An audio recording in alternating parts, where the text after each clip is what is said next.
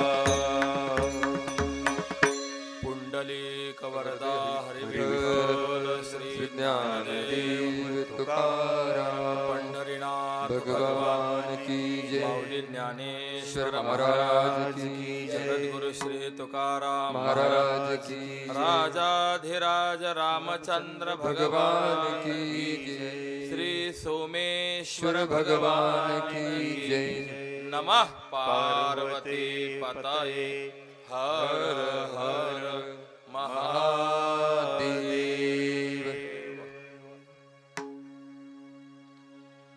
ब्रह्मण विधे प्रजानाथ महाप्राज्ञ कृपाकर श्रावितं शंकर यशः सती शंकरयो शुभम। अकारण करुणावरुणालय भगवंताच्या असीम कृपेने समस्त संत मांदियाळीच्या कृपाशीर्वादाने महामुनी अगस्त्य महाराजांच्या या पवित्र सान्निध्यामध्ये सोमेश्वराच्या प्रांगणामध्ये श्री शिवपुराण कथेचं चिंतन करण्याकरता आपण प्रवृत्त झालो आणि चालू वर्षातील तृतीय दिवसाच्या सेवेला आपला आरंभ होतोय। शिवमहापुराणामध्ये एकंदरीत 7 संहिता आहेत। त्यापैकी दुसरी संहिता आहे तिचं नाव आहे रुद्र संहिता आणि या रुद्र संहितेमध्ये 4 खंड आहेत। सती खंड, पार्वती खंड, सृष्टी खंड आणि कुमार खंड। यापैकी सृष्टी खंडाचं चिंतन होऊन गेलेलं आहे, सती खंडाचं चिंतन चाललेलं आहे आणि सती खंडाच्या चिंतनामध्ये कालपर्यंत आपण विचार पाहून आलोय स्वयंभुव मनुराजा आणि शतरूपा राणी यांची असलेली कन्या सती प्रसूती, त्यांची कन्या दक्ष आणि प्रसूती यांची कन्या सती ही भगवान शंकरांना दिली आणि या दोघांचा संसार चालू असताना सतीने भगवान शंकरांना प्रश्न विचारला, आपण ज्या तत्वाचं चिंतन करत आहात ते तत्व कसं आहे ते मला समजावून सांगा। आणि म्हणून भगवान शंकरांनी त्या सतीला परब्रह्म तत्व समजावून सांगितलंय आणि ते परब्रह्म तत्व प्राप्त करून घेण्याकरता आवश्यक असलेल्या भक्तियोगाचा विचार मांडलाय। काल आपण थोडासा भक्तियोग पाहून आलोय। देव जर आपल्याला प्राप्त करून घ्यायचा असेल तर सर्वात सोपा उपाय म्हणजे भक्ती मार्ग आहे। देवाकडे जाण्याचे मार्ग अनेक आहेत। कर्म मार्ग आहे, ज्ञान मार्ग आहे, योग मार्ग आहे आणि भक्ती मार्ग आहे। पण ह्या बाकीच्या मार्गांनी देवापर्यंत जाणं हे अत्यंत कठीण आहे। कारण अनेक आहेत। कारण बाकीच्या मार्गाने भगवंतापर्यंत जाण्याकरता आपल्याला सर्वात पहिले त्या मार्गाचा अधिकार संपन्न करून घ्यावा लागतो। जर आपल्या ठिकाणी अधिकार नसेल तर आपण त्या मार्गाने जाऊ शकत नाही। हे कळण्याकरता सोपं उदाहरणाने सांगतो। नागपूर पासून मुंबईकडे जाण्याकरता एक आता मोठा मार्ग जवळपास तयार होत आलाय। काय नाव आहे त्या मार्गाचं? सर्वांना माहिती आहे। आता मला विचारायचंय, जिथपर्यंत या महामार्गाचं लोकार्पण झालेलं आहे तिथपर्यंत त्या महामार्गावरनं जर एखाद्या 2 चाकी स्वाराला जायचं म्हटलं तर परवानगी आहे का? नाहीये। 3 चाकीवाल्याला तरी परवानगी आहे का? रिक्षेमध्ये बसून त्या समृद्धी महामार्गाने आम्ही प्रवास करू शकतो का? नाही। याचा अर्थ काय आहे? समृद्धी महामार्गाने जर आपल्याला प्रवास करायचा असेल तर किमान 4 चाकी वाहनामध्ये आपण बसलं पाहिजे, तेवढा अधिकार आपण संपादन केला पाहिजे, तरच आपल्याला त्या मार्गावरनं प्रवास करण्याचा अधिकार प्राप्त होतो. मग सामान्य समृद्धी महामार्गावरनं जाण्याकरता जर 4 चाकीत बसण्याचा अधिकार मिळवावा लागत असेल, तर मला विचारायचं आहे की परमार्थ मार्गाने जर जायचं असेल, देवाकडे जर जायचं असेल, तर त्या मार्गाने जात असताना आपल्या ठिकाणी काहीतरी अधिकार पाहिजे का नाही? अधिकार मिळवावा लागतो. कर्म मार्गाचा अधिकारी वेगळा आहे, ज्ञान मार्गाचा अधिकारी वेगळा आहे, योग मार्गाचा अधिकारी वेगळा आहे.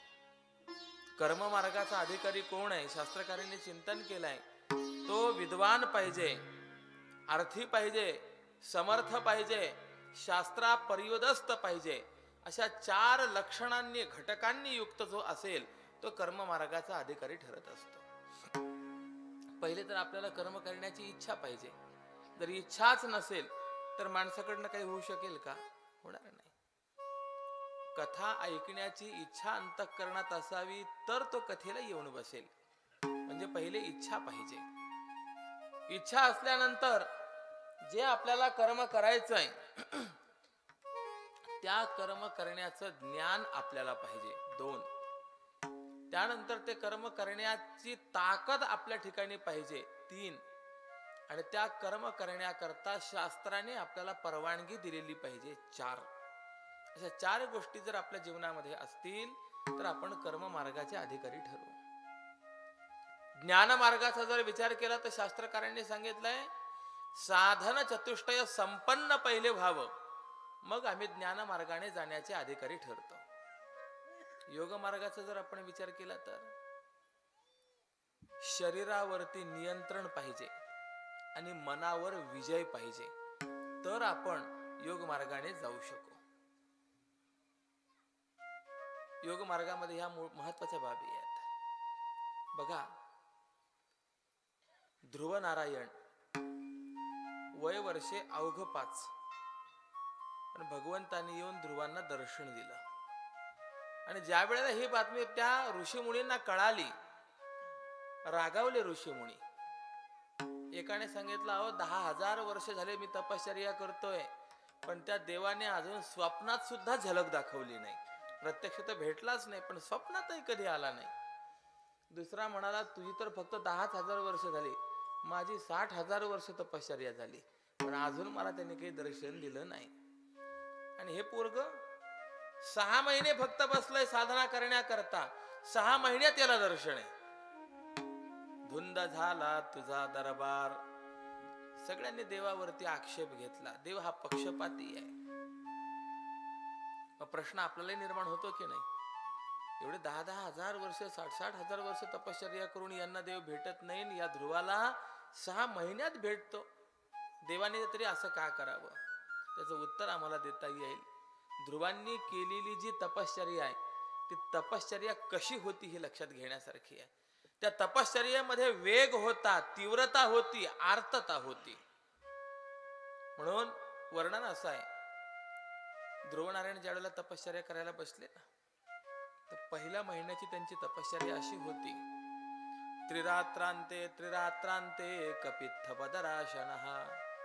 एकदा का मांडी घातली 3 दिवस पर्यंत मांडी मोडायची नाही. 3 दिवसानंतर उठायचे. गळून पडलेले बोर, कौट हे थोडंसं खायचं, पाणी प्यायचं, गंगामाईचं स्नान करायचं आणि पुन्हा साधने करता बसायचं. ते पुन्हा 3 दिवस पर्यंत मांडी मोडायची नाही. विचार करा, 5 वर्षाचं पोरग आहे, पण 3 दिवस मांडी मोडत नाही. दुसरा महिना ज्या वेळेला चालू झाला त्यावेळेला 6 दिवस मांडी मोडायची नाही. 6 दिवसानंतर उठायचं. आता बोरही खायचं नाही, कवटही खायचं नाही. झाडाची गळून पडलेली जी पानं असतात ती पानं खायची, पाणी प्यायचं, स्नान करायचं आणि पुन्हा साधनेला बसायचं. 3ऱ्या महिन्यामध्ये साधना आणखी वाढवली त्यांनी. आता 9 दिवसानंतर एकदा उठायचे. आता झाडाचे पानं सुद्धा खात नव्हते, फक्त गंगामाईचं पाणी प्यायचं आणि पुन्हा साधने करता बसायचे. 4था महिना ज्या वेळेला चालू झाला, साधना अजून वाढवली. आता 12 दिवसानंतर एकदा उठायचे. आता गंगाबाईचं पाणी सुद्धा पित नव्हते. आ केल्यानंतर जेवढा वारा पोटामध्ये जाईल तेवढा फक्त वारा प्राशन करायचा आणि पुन्हा साधने करता बसायचं. अशी 4 महिने साधना केली. बघा, साधना वाढत गेली, प्रत्येक महिन्यामध्ये साधना वाढत गेली. 5व्या महिन्यामध्ये या ध्रुवांची बैठक अशी तयार झाली की आता उठण्याची गरज राहिली नाही. महिना झाला तरी सुद्धा मांडी हालत नाही. आणि असा ज्या वेळेला आसनजय साध्य झाला त्यावेळेला प्राणजय साध्य झाला. श्वास प्रश्वासावरती नियंत्रण मिळालं. आणि शास्त्राचा नियम असा आहे, आपल्या श्वास प्रश्वासावर नियंत्रण मिळालं की माणसाचं मन हे स्थिर होत असतं. जितकी आपल्याला धाप लागते तितकं माणसाचं मन अधिक चंचल होत जातं. आणि जितका श्वास प्रश्वास मंद असेल, सावकाश असेल, तितकं माणसाचं मन हे स्थिर होत असतं. या ध्रुवांना प्राणजय साध्य झाला म्हणून मनोजय साध्य झाला. आणि ध्रुवांनी आपला प्राण रोखला. आता श्वास घेण्याची आवश्यकता राहिली नाही. आणि ज्यावेळेला त्यांनी श्वास रोखला, त्रैलोक्याचा श्वास रोखला गेला.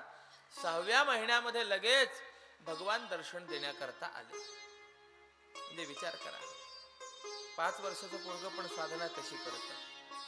आणि तुलनेने आपला जर आपण विचार केला तर 2 तासाच्या कथेमध्ये आपण 84 आसनं करतो. मग मला विचारायचं आहे, आपल्याला देव केव्हा मिळायचा? नाही. याचा अर्थ असा आहे, योग साधनेने जायचं असेल, योग मार्गाने जर जायचं असेल तर शरीरावरती असं नियंत्रण पाहिजे, मनावर ताबा पाहिजे, तर आम्ही योग मार्गाने जाण्याचे अधिकारी होऊ. मग आता विचार करा, आहे का कर्म मार्ग तुमच्या आमच्यासाठी? नाहीये. ज्ञान मार्गाने जाऊ शकतो आपण? नाही. योग मार्गाने जाऊ शकतोय? नाही. मग तुमच्या आमच्या करता देवाकडे जाण्याचा सोपा मार्ग कोणता? तर त्याचं उत्तर आहे भक्ती मार्ग. भक्ती पंथ बहु सोपा, पुण्य नागवे या पापा, येणे जाणे खेपा, अवघे येण्याची खुंटती. आणि असं असल्यामुळे या भक्तीचा विचार आम्हाला संतांनी सांगितला. काल आपण पाहून आलोय, या सतीला भगवान शंकरांनी सांगितले. त्या भक्तीचे काही प्रकार सांगितले, भक्तीचं लक्षण सांगितलं. आणि त्या प्रकारांमध्ये नवविधा भक्तीचं चिंतन भगवान शंकरांनी सतीमातेला सांगितलंय. हा दोघांचा संवाद आहे, पती पत्नीचा. वस्तुतः मला विचारायचं आहे, नवरा बायकोतलं बोलणं जे आहे हे समाजासमोर सांगण्यासारखं असतं का? नाही. सांगू नये, ऐकू नये. परंतु हे दाम्पत्य असं आहे की या दोघांमध्ये झालेला जो संवाद आहे तो संवाद जगाचं कल्याण करणारा आहे. म्हणून वेदांनी, उपनिषदांनी, पुराणांनी या संवादाला स्थान दिलंय. ते सतीचं असं आख्यान चालू आहे. आणि एवढ्यामध्ये नारदांनी ब्रह्मदेवाशी संवाद केलेला आहे. नारद सांगतात, इदानीं ब्रूहि सत्प्रीत्या परम तद्दश उत्तमं किम कार्ष्टाम हितस्थौ वै चरितम दंपती शिवौ. ब्रह्मदेवा, आपण सतीचं, भगवान शंकरांचं फार चांगलं चरित्र आम्हाला सांगत आहात. त्या दाम्पत्याचं सर्व वर्णन आम्हाला सांगा. ब्रह्मदेवांनी सांगितलं, सती शिवचरित्रंच शृणुमे प्रेमतो मुने लौकिकीं गतमाश्रित्य चिक्रीडाते सदान्वहम. हे भगवान शंकर आणि सती यांनी लौकिक गतीचा आश्रय करून नित्य निरंतर क्रीडा केली. पण यानंतर मात्र त्या सतीला देवाधिदेव भगवान शंकरांचा वियोग प्राप्त झाला असं वर्णन आहे. हे ऐकल्याबरोबर नारदांनी प्रश्न विचारला, विष्णू शिष्य महाभाग विधेमे वद विस्तरात किमर्थम शंकरो जायाम तत्याज प्राणतः प्रियाम. आपल्या प्राणप्रिय असलेल्या पत्नीचा, सतीचा भगवान शंकराने त्याग का केला? किम बहुना, आम्ही असंही ऐकलंय की कधी कुठेतरी यज्ञामध्ये भगवान शंकरांचा अनादर झाला आणि त्यामुळे त्या यज्ञामध्ये सहभागी झालेल्या त्या सतीने आपल्या शरीराचा त्याग केला. मग सांगा महाराज, शंकरांनी सतीचा त्याग का केला आणि सतीने आपल्या देहाचा त्याग का केला, असा प्रश्न निर्माण झाला. आणि या प्रश्नाला उत्तर देत असताना ब्रह्मदेव सांगतात, परब्रह्म प्रवक्ष्यामी तच्चरित्रम महाद्भुतम. नारदा, ते फार सुंदर चरित्र आहे, मी तुम्हाला सांगतो म्हणे. सती माता भगवान शंकरांना प्रश्न विचारते, महाराज मी आपल्या जवळ आहे, पण असं असताना सुद्धा तुमचं लक्ष माझ्याकडे नाही. तुम्ही कोणत्या तरी इतर पदार्थाच्या अथवा तत्वाच्या चिंतनामध्ये रममाण आहात. तुम्ही ज्याचं चिंतन करता असं तत्व कोणतं आहे जरा सांगा. बघा यामध्ये फार गंमत आहे. सतीचं पार्वतीचं स्वरूप कसं आहे तर या संदर्भामध्ये ज्ञानोबरायांनी विचार मांडलाय. देवी तेथ हरू म्हणे नेनिजे, देवी जैसे का स्वरूप तुझे तैसे नित्य नूतन देखिजे गीता तत्व. ज्ञानोबराय सांगतात, माता पार्वतीचं स्वरूप असं आहे नित्य नूतन. जितक्या वेळेला आपण माता पार्वतीकडे पाहावं तितक्या वेळेला ती माता पार्वती अतिशय लोक विलक्षण सौंदर्यवान आहे असं आपल्याला दिसतं, जाणवतं. माता पार्वतीचं सौंदर्य प्रत्येक क्षणाला वाढणार आहे, हे वैशिष्ट्य आहे तिचं. आता आपल्या संसारातली रमणीयता जर आपण पाहिली ना, वाढत नाही, कमी होत जाते, घटत जाते. आठाचा आकडा जसा आहे, आपण आठाचा पाढा जर पाहिला तर मध्यावधीपर्यंत आपण बघा आठाचा पाढा हा घटत जातो. म्हणून आठ आणि घाट असं म्हणतात बघा. कधी जर एखाद्या ठिकाणी काही प्रसंग आला, किती द्यायचे, एखादा जर म्हणला 8 द्या, 8,000 द्या, काही असेल, लोक म्हणतात नको, एक तर कमी घ्या नाही तर थोडेफार जास्त घ्या, परंतु 8 आणि घाट नको म्हणतात. आपल्या सर्वांना आठाचा पाढा माहिती आहे, फक्त 5 पर्यंत आपल्याला पाहायचं आहे. 8 1 8, 8 2 16. 16 मध्ये संख्या किती आहे? 1 आणि 6 बरोबर किती झाले? 7. 8 त्रिक 24. आता किती झाले? 2 आणि 4 6. बर 8 चोक 32. 3 आणि 2 किती झाले? 5. आणि 8 पंचे 40 म्हणजे 4. म्हणजे इथपर्यंत जर आपण पाहिलं तर घटत गेलं की नाही, कमी होत गेलं. संसारातलं जे सुख आहे ते या 8च्या पाढ्याप्रमाणे आहे. संसार मध्यावर येईपर्यंत सुख वाढत नाही, ते सुख असं कमी होत गेलेलं असतं. म्हणजे गुरुदेव एक दृष्टांत गोड सांगायचे. एक जण मुलगी पाहायला गेला, पसंत पडली, होकार लगेच मिळाला, सुपारी फोडूनच आले. आणि आल्यानंतर मित्रांना सांगितलं, ठरलं. मित्र म्हणाले, काय रे बाबा, आम्हाला सांगितलं नाही, घेऊन गेला नाही. अरे तेवढा वेळच नव्हता. बरं ठीक आहे, हरकत नाही आहे. मुलगी कशी आहे याने तिचं आता वर्णन केलं. दिसण्याकरता फार सुंदर आहे. अरे फार सुंदर म्हणजे कशी? तो म्हणला साक्षात चंद्रमुखी. या मित्रांना वाटलं चला बरं आहे, याचं कल्याण झालं. लग्न झालं, 5-6 महिने झाले आणि मित्रच ते एकत्र बसले. त्यांनी विचारलं, काय रे, काय म्हणते तुझी चंद्रमुखी? तो म्हणला, कसली चंद्रमुखी? सूर्यमुखी म्हणा म्हणला. बर सूर्यमुखी.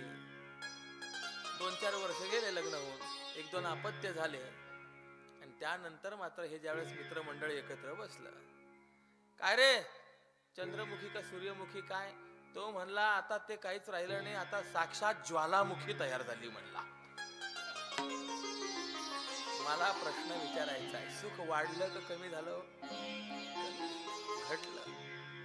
पण परमार्थामधलं सुख मात्र असं आहे की ते वाढत जातं. माता पार्वतीचं सौंदर्य असं आहे, स्वरूप असं आहे जे प्रत्येक क्षणाला अधिक अधिक उजळणार आहे, अनुकूल वाटणार आहे, विलोभनीय आहे.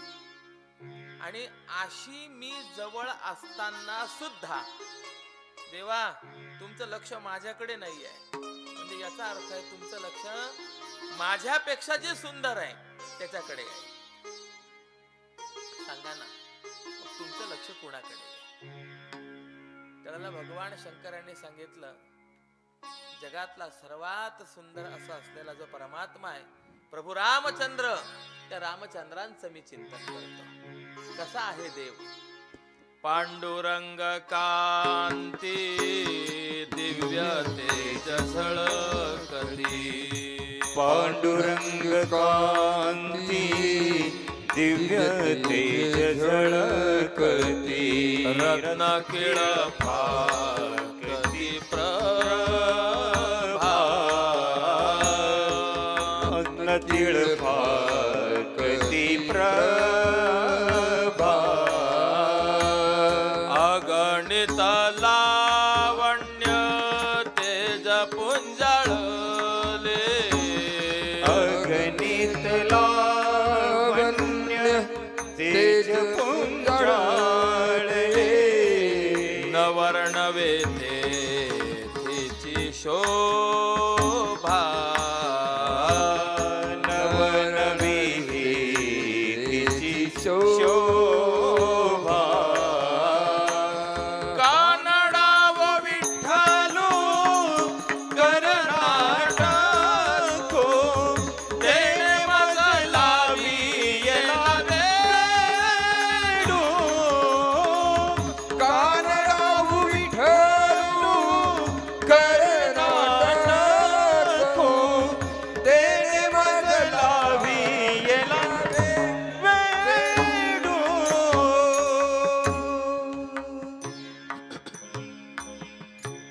पांडुरंग कांती दिव्य तेज झळकती, रत्न कीळ फाकते प्रभा.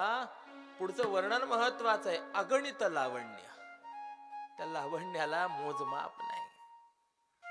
लोकाभिरामम रणरंग धीरम, अनेक ठिकाणी रामरायाच्या सौंदर्याचं वर्णन आहे. किंबहुना रामरायाचं सौंदर्य असं आहे ते सर्व जगाला मुग्ध करणार आहे. एक विचार करा, रामराय फक्त माणसांना सुंदर वाटतात असं नाही. रामराय राक्षसांना सुंदर वाटतात. शूर्पणखेने ज्या वेळेला रामरायाला पाहिलं, शूर्पणखेच्या अंतःकरणात इच्छा निर्माण झाली आपल्याला असा पती असावा. किंबहुना ज्या वेळेला शूर्पणखेचे लक्ष्मण महाराजांनी नाक कान कापले, विरूप झालेली शूर्पणखा खरदूषणांकडे आली, तिची ती अवस्था पाहिली. खरदूषण संतप्त झाले. कुणी तुला विरूप केलं दाखव, आणि म्हणून लढण्याकरता आले. पण ज्या वेळेला रामरायाला पाहिलं ना, त्यावेळेला त्या खरदूषणांनी असं विधान केलेलं आहे, नाही इतके छान सुंदर दिसणारे माणसं असं क्रूर कृत्य करू शकत नाही. शूर्पणखा तूच काहीतरी खोडी केली असेल, चूक केली असेल, म्हणून यांनी तुला दंड दिलाय. म्हणजे विरोधकांना सुद्धा रामराय हे सुंदर वाटतात. रामरायाचं वैशिष्ट्य आहे. राक्षसांना सुंदर वाटत यात नवल नाही. रामराय पशु पक्ष्यांना, माकडांना सुंदर वाटतात. माकडांना सीता सुंदर वाटत नाही, पण रामराय सुंदर वाटतात. बघा गंमत कशी आहे. प्रत्येकाच्या सौंदर्याच्या संकल्पना ह्या वेगवेगळ्या असतात. आपण जर चीन मध्ये गेलो ना, तर नाक जितकं बसको तितके ते त्याला सुंदर म्हणतात. त्यांची सौंदर्याची संकल्पना तशी आहे. तशी पशु पक्ष्यांमध्ये सुद्धा सौंदर्याची संकल्पना आहे. रावणाला मारलं आणि आता विभीषणांनी सीतामाईला पालखीत घालून रामरायाच्या दर्शनाला आणलं. ते सगळे वानर मंडळी जी होती त्या वानरांच्या मनामध्ये आश्चर्य होतं. रामरायाने लंकेवर चढाई केली, कशा करता केली? फक्त सीतेचं हरण केलं या एका कारणामुळे. का रावणाने काही पैसे चोरले होते का काय केलं होतं? काही नव्हतं. मग ज्या एका सीतामाई करता जर एवढं युद्ध केलं असेल तर ती सीतामाई फार सुंदर असेल असं या वानरांना वाटत होतं. आणि म्हणून ज्या मार्गाने सीतामाई पालखीत बसून जाणार आहे त्या मार्गाच्या दोन्ही बाजूला सगळं ते वानर सैन्य उभं होतं सीतामाईला पाहण्याकरता. पण आता सगळ्यांनाच काही ती सीतामाई दिसेल असं नव्हतं. पुढच्या रांगेत जे होते ती पालखीतून चाललेली सीतामाई त्यांनी अशी उडी मारून बघावं. आता ज्यांनी सीतामाई उडी मारून बघितली त्यांनी आपलं पाठीमागे फिरावं. ज्यांना सीतामाई दिसली नाही त्या वानरांनी यांना विचारलं, का रे बघितली का सीता? हो बघितली. कशी आहे? ज्यांनी बघितली त्यांनी सांगितलं, नाकी डोळी बरी आहे. बरी आहे म्हणजे सुंदर नाही. तो म्हणला, काय रामाला या सीतेमध्ये सुंदरता दिसली म्हणून या सीतेकरता एवढं युद्ध केलं? सुंदर नाही सीता. त्या बाकीच्या वानरांनी प्रश्न विचारला, का सीता सुंदर नाही? यांनी सांगितलं, तिला शेपूट कुठे आहे म्हणे. माकडांचं सौंदर्य कशात? जितकं लांब शेपूट तितके ते सुंदर. त्यांची संकल्पना आहे. मला सांगायचं आहे, माकडांना वानरांना सीता सुंदर वाटते नाही, पण रामराय सुंदर वाटतात. रामाचं सौंदर्य आहे. राक्षसांना राम सुंदर वाटतात, माकडांना राम सुंदर वाटतात. जटायू आपलं भाग्य आहे, आपल्या जवळ आहे हे तीर्थक्षेत्र. जटायूला रामराय सुंदर वाटतात. एक निसर्ग आहे. स्त्री कितीही सुंदर झाली तरी दुसऱ्या स्त्रीचं आकर्षण असते का? पुरुष कितीही सुंदर झाला तरी पुरुष पुरुषाचं आकर्षण ठरू शकतो का? उत्तर नाही आहे. पण रामराय असे सुंदर आहेत. रामराय स्त्रियांचंही आकर्षण आहेत आणि रामराय पुरुषांचंही आकर्षण आहे. आणि ते सामान्य पुरुषांचं आकर्षण आहे असं नाही, जे तपश्चर्या करणारे आहेत अशा ऋषी मुनींचं आकर्षण रामराय आहे. त्यांना सुद्धा रामराय सुंदर जाणवतात. थोडासा विषय सांगून जातो. रामराय दंडकारण्यामध्ये होते आणि ऋषी मुनींनी एक चर्चा सत्र आयोजित केलं. चर्चेचा विषय ऋषी मुनींचे लग्न. ते सगळे एकत्र आले. अरे म्हणलं, आपल्याला सुद्धा संसार करायची इच्छा आहे, पण आपल्याला नोकरी नाही, धंदा नाही, आपल्याला मुली कोण देणार? मुलीच्या वडिलांनी जर विचारलं, मुलगा काय करतो? दिवसभर हातात माळ घेऊन बसतो, दुसरं आम्हाला काम काय आहे? आमचे लग्न कशी व्हायची? हा म्हणलं, बरोबर आहे, प्रश्न महत्वाचा आहे, गहन प्रश्न आहे. काही ऋषींनी सांगितलं, याच्यावरती एक पर्याय मिळालाय. काय पर्याय आहे? रामराय जवळ आलेले आहेत. हो, आलेले आहेत. रामरायाचं वैभव असं आहे, सामर्थ्य असं आहे, त्यांच्या चरणाचा स्पर्श जर एखाद्या दगडाला झाला तर त्या दगडाची सुंदर स्त्री होते. हो, ही कीर्ती रामाची आम्ही पण ऐकली आहे. अहिल्या शिळा राघवे मुक्त केली. मग एक एक दगड घेऊन जाऊ रामाकडे. सगळ्या ऋषींना तो प्रस्ताव पटला. भावार्थ रामायणात नाथ महाराजांनी तर गंमत केली हो. ज्याला जशी बायको पाहिजे त्याने तसा दगड घेतला. निघाले रामरायाकडे. ते लक्ष्मण महाराजांनी पाहिलं, दगड घेऊन बराचसा समूह आपल्याकडे येतोय. दादा, वहिनीला घ्या, पर्णकुटीत बसा, यांच्याकडे पाहतो मी. रामराय म्हणाले, लक्ष्मणा, तुला माहिती नाही, अरे ते राक्षस नाहीयेत, ऋषी आहेत. ऋषी मुनी दगड घेऊन? हो, गंमत तर बघ. एक एक ऋषी मुनी रामरायाजवळ आले. रामा, आम्ही ऐकलंय तुझ्या चरणाचा स्पर्श झाला ना की दगडाची स्त्री होते. हो, लावा या दगडाला पाय, आमचाही संसार होईल. रामरायाने त्या दगडाला पाय लावावा आणि त्या दगडाची सुंदर स्त्री झाली की दोघांनी रामरायाला नमस्कार करावा. रामा, आता तुझ्या कृपेने संसार करतो, करा. निघाले. पण हे असे पुढचे जे आहेत त्यांच्या संसाराची वाटचाल चालू होत असताना मागचे वेटिंग लिस्टला होते, हातात दगड घेऊन पाहत होते. आणि ते मात्र रामरायाकडे पाहत असताना रामरायाचं सौंदर्य त्यांना जाणवलं, लक्षात आलं. हातातले दगड टाकून दिले. आता दगडावाले ऋषीमुनी संपले, विना दगडावाले आले. रामरायाने त्यांना प्रश्न विचारला, काय रे तुम्हाला नाही लग्न करायचं? करायचं ना रामा, लग्न करण्याकरता चालय. म्हणलं मग दगड टाकून दिला. लग्न करता कुणाशी? रामा लग्न करायचंय तुझ्याशी, लग्न करायचंय आता आम्हाला. कारण की तुझं सौंदर्य पाहिल्यानंतर दुसऱ्या कुणाशी लग्न करावं असं वाटतच नाही, दुसऱ्या कुणाचं व्हावं असं वाटत नाहीये. रामा आम्हाला तुझं व्हायचं आहे. रामरायाने सांगितलं, माझा हा अवतार मर्यादा पुरुषोत्तम आहे, पुढचा अवतार लीला पुरुषोत्तम. कृष्णावतारामध्ये आपली ही इच्छा मी पूर्ण करीन. आणि म्हणून काही गोपिका ज्या होत्या या पूर्वजन्मातल्या ऋषी त्या ठिकाणी गोपिका म्हणून आलेल्या होत्या. मला सांगायचा मुद्दा असा आहे, सर्व जगाला राम सुंदर वाटतात की नाही? भगवान शंकर सांगतात, असा जो भुवन सुंदर असलेला राम आहे त्या रामाचे मी चिंतन करतो. त्या सतीने सांगितलं, सांगा ना मला त्या रामाविषयी. भगवान शंकरांनी रामतत्व सांगितलं, पण सतीला तेवढं काही ते मात्र भावलं नाही. असं आहे, जर खरोखर अंतःकरणातून एखाद्याने ऐकलं तर त्याच्या कृतीतून त्या ऐकण्याचा जो परिणाम आहे हा दिसून येत असतो. आणि जर ऐकूनही वागण्यात बदल झाला नाही, कृतीमध्ये बदल झाला नाही, तर समजावं त्याने ते ऐकलंच नाही. इकडनं ऐकलं आणि इकडनं सोडून दिलं. ऐकलं, श्रवण जर उत्तम घडलं तर आपल्या कृतीमध्ये बदल घडला पाहिजे. सतीने रामकथा भगवान शंकरांच्या मुखातनं ऐकली, परंतु बदल मात्र घडला नाही.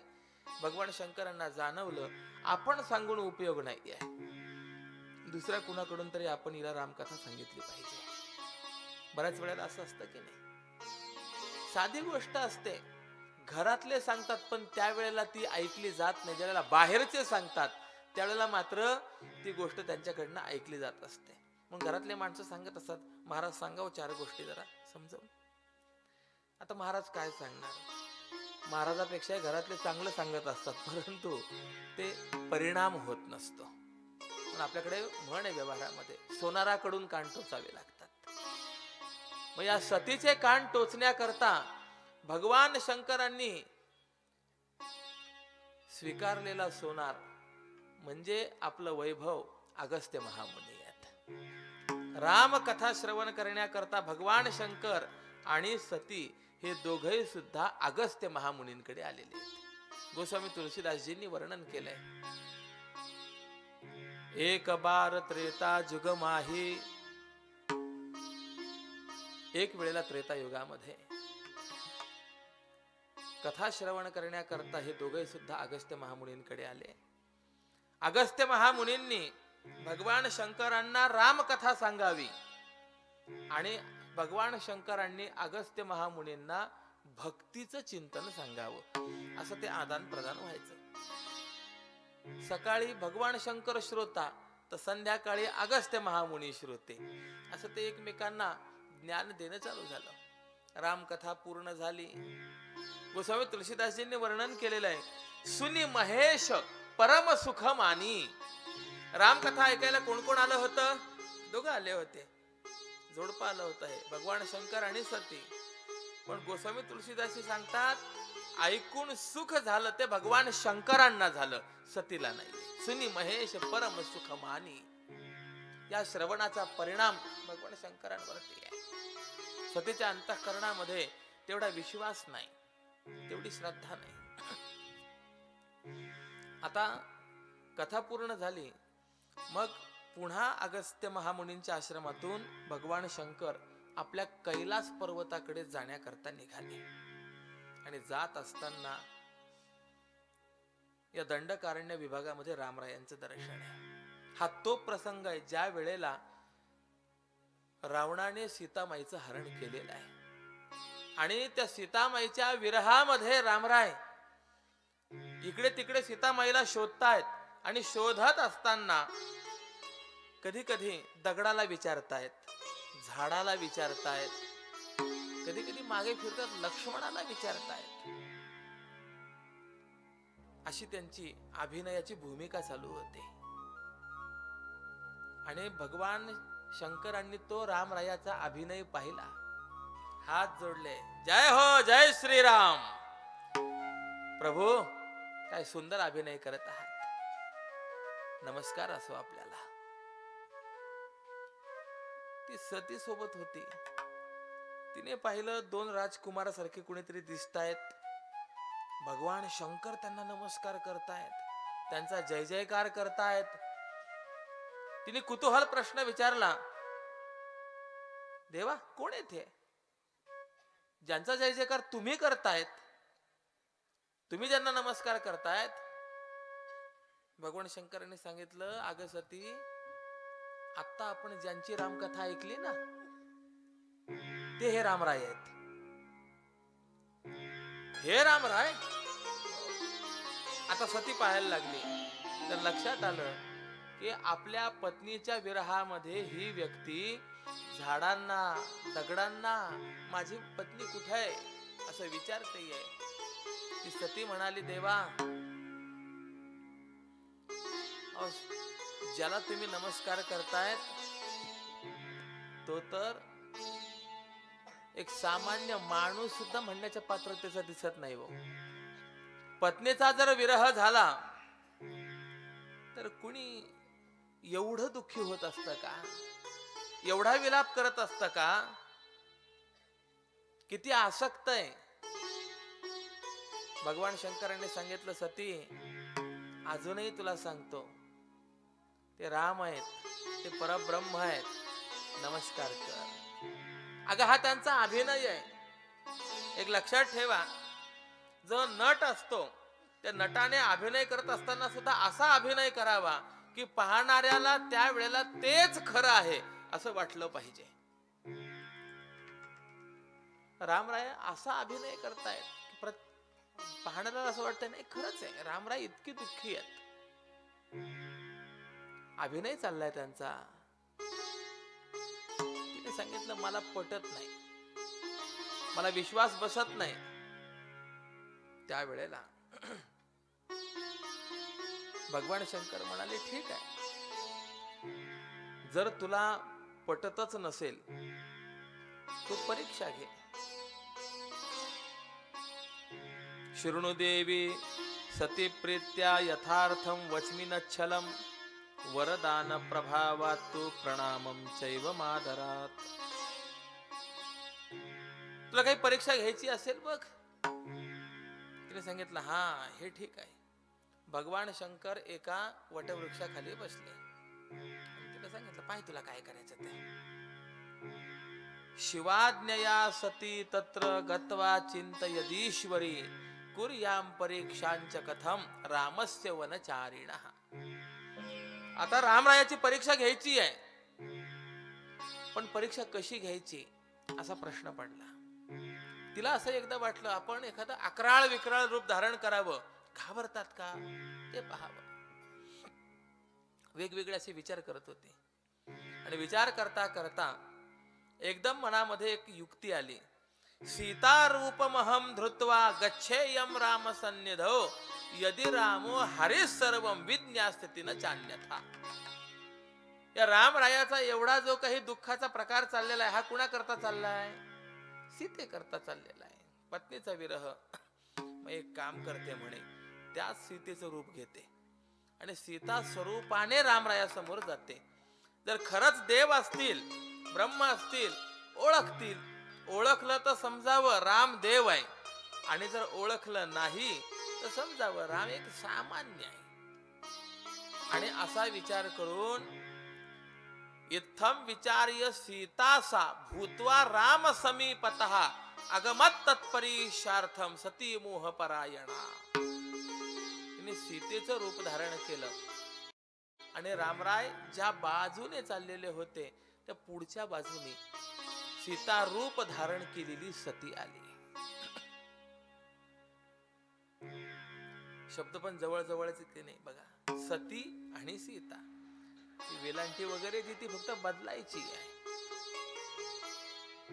आणि रामरायाच्या समोर आली. हे नाथ, अहो किती दुःखी झालात. मी काही कंद मुळ फळ वगैरे आणण्याकरता गेले तर माझ्या विरहामध्ये आपण एवढा विलाप करता, एवढं माझ्यावर आपलं प्रेम आहे. रामरायाने हे ऐकल्याबरोबर तोंड फिरवलं, रडणं चालू. ती पुन्हा रामराया समोर आली. हे नाथ, अहो मी तुमच्या जवळ आहे, असं असताना का विलाप करता. रामरायाने पुन्हा तोंड फिरवलं, रडणं चालू. ते लक्ष्मण महाराज हे सगळे प्रसंग पाहत होते. लक्ष्मण महाराज म्हणाले, अरे दादा, वहिनी जवळ आहेत, का रडतोस. रामराय लक्ष्मणाला म्हणाले, लक्ष्मणा तुला माहिती नाही, शांत बस. ते पुन्हा त्या अभिनय चालूच. लक्ष्मणांना राहावलं नाही. लक्ष्मण म्हणाले, दादा. लक्ष्मण म्हणाले, रामराय म्हणाले, आता शांत बस, नाही तर माझ्या हातचा मार खाशील. लक्ष्मण महाराज म्हणाले, तुमच्या नवरा बायकोत मी कशाला पडू, बघा तुम्हाला काय करायचंय ते. आजपर्यंतच्या इतिहासामध्ये ज्या ज्या वेळेला सीतामाईचं हरण होतं त्या त्या वेळेला रावण वधानंतरच राम सीतेची भेट होते. लक्ष्मण बुचकळ्यात पडलेले होते. या वेळेला रावण वधाच्या अगोदर राम सीता भेट कशी. शेवटी सतीचा अति आग्रह झाला. त्या वेळेला रामरायाने हात जोडले.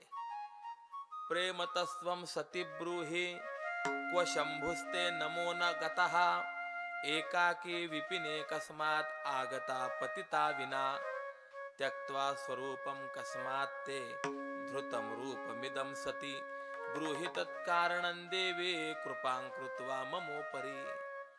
शेवटी हात जोडले आणि विचारलं, आई साहेब, अहो या अरण्यामध्ये एकट्या कुठे फिरत आहात.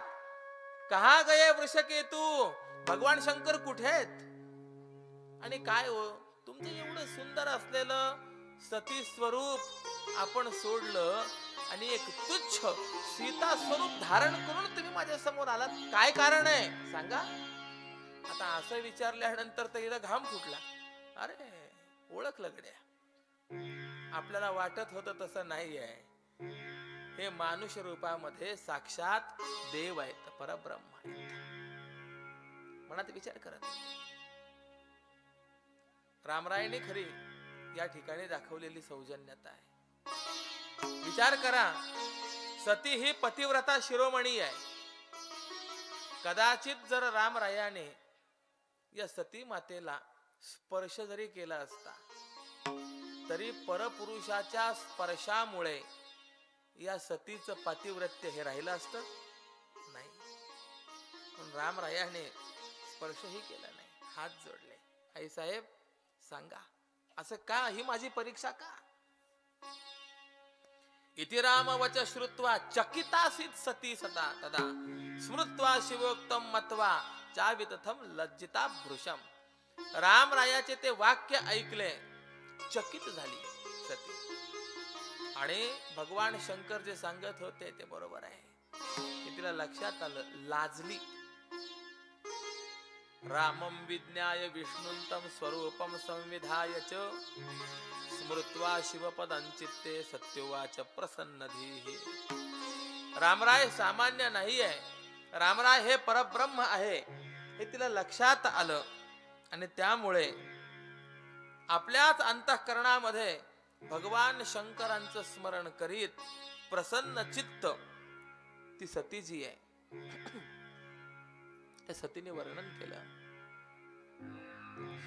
आज भगवान शंकर आपल्या पार्षदांसह पृथ्वीवर भ्रमण करत या वनात आलेले आहेत. आणि या ठिकाणी सीतामाईचा शोध घेत असलेल्या तुम्हाला, लक्ष्मणासहित असलेल्या तुम्हाला भगवान शंकरांनी पाहिलं. त्यांनी तुम्हाला नमस्कार केला आणि तुमच्या या अभिनयामध्ये विघ्न निर्माण होऊ नये या करता म्हणून ते बाजूला थांबले. परंतु माझ्या अंतःकरणामध्ये शंका असल्यामुळे मी तुमची परीक्षा घेण्याकरता आले. पण आज मला कळालंय, ज्ञातम मे राम विष्णुस्त्वम दृष्ट्वा ते प्रभुता अखिला निसंशया तदापि तच्छृणुत्वंच महामते.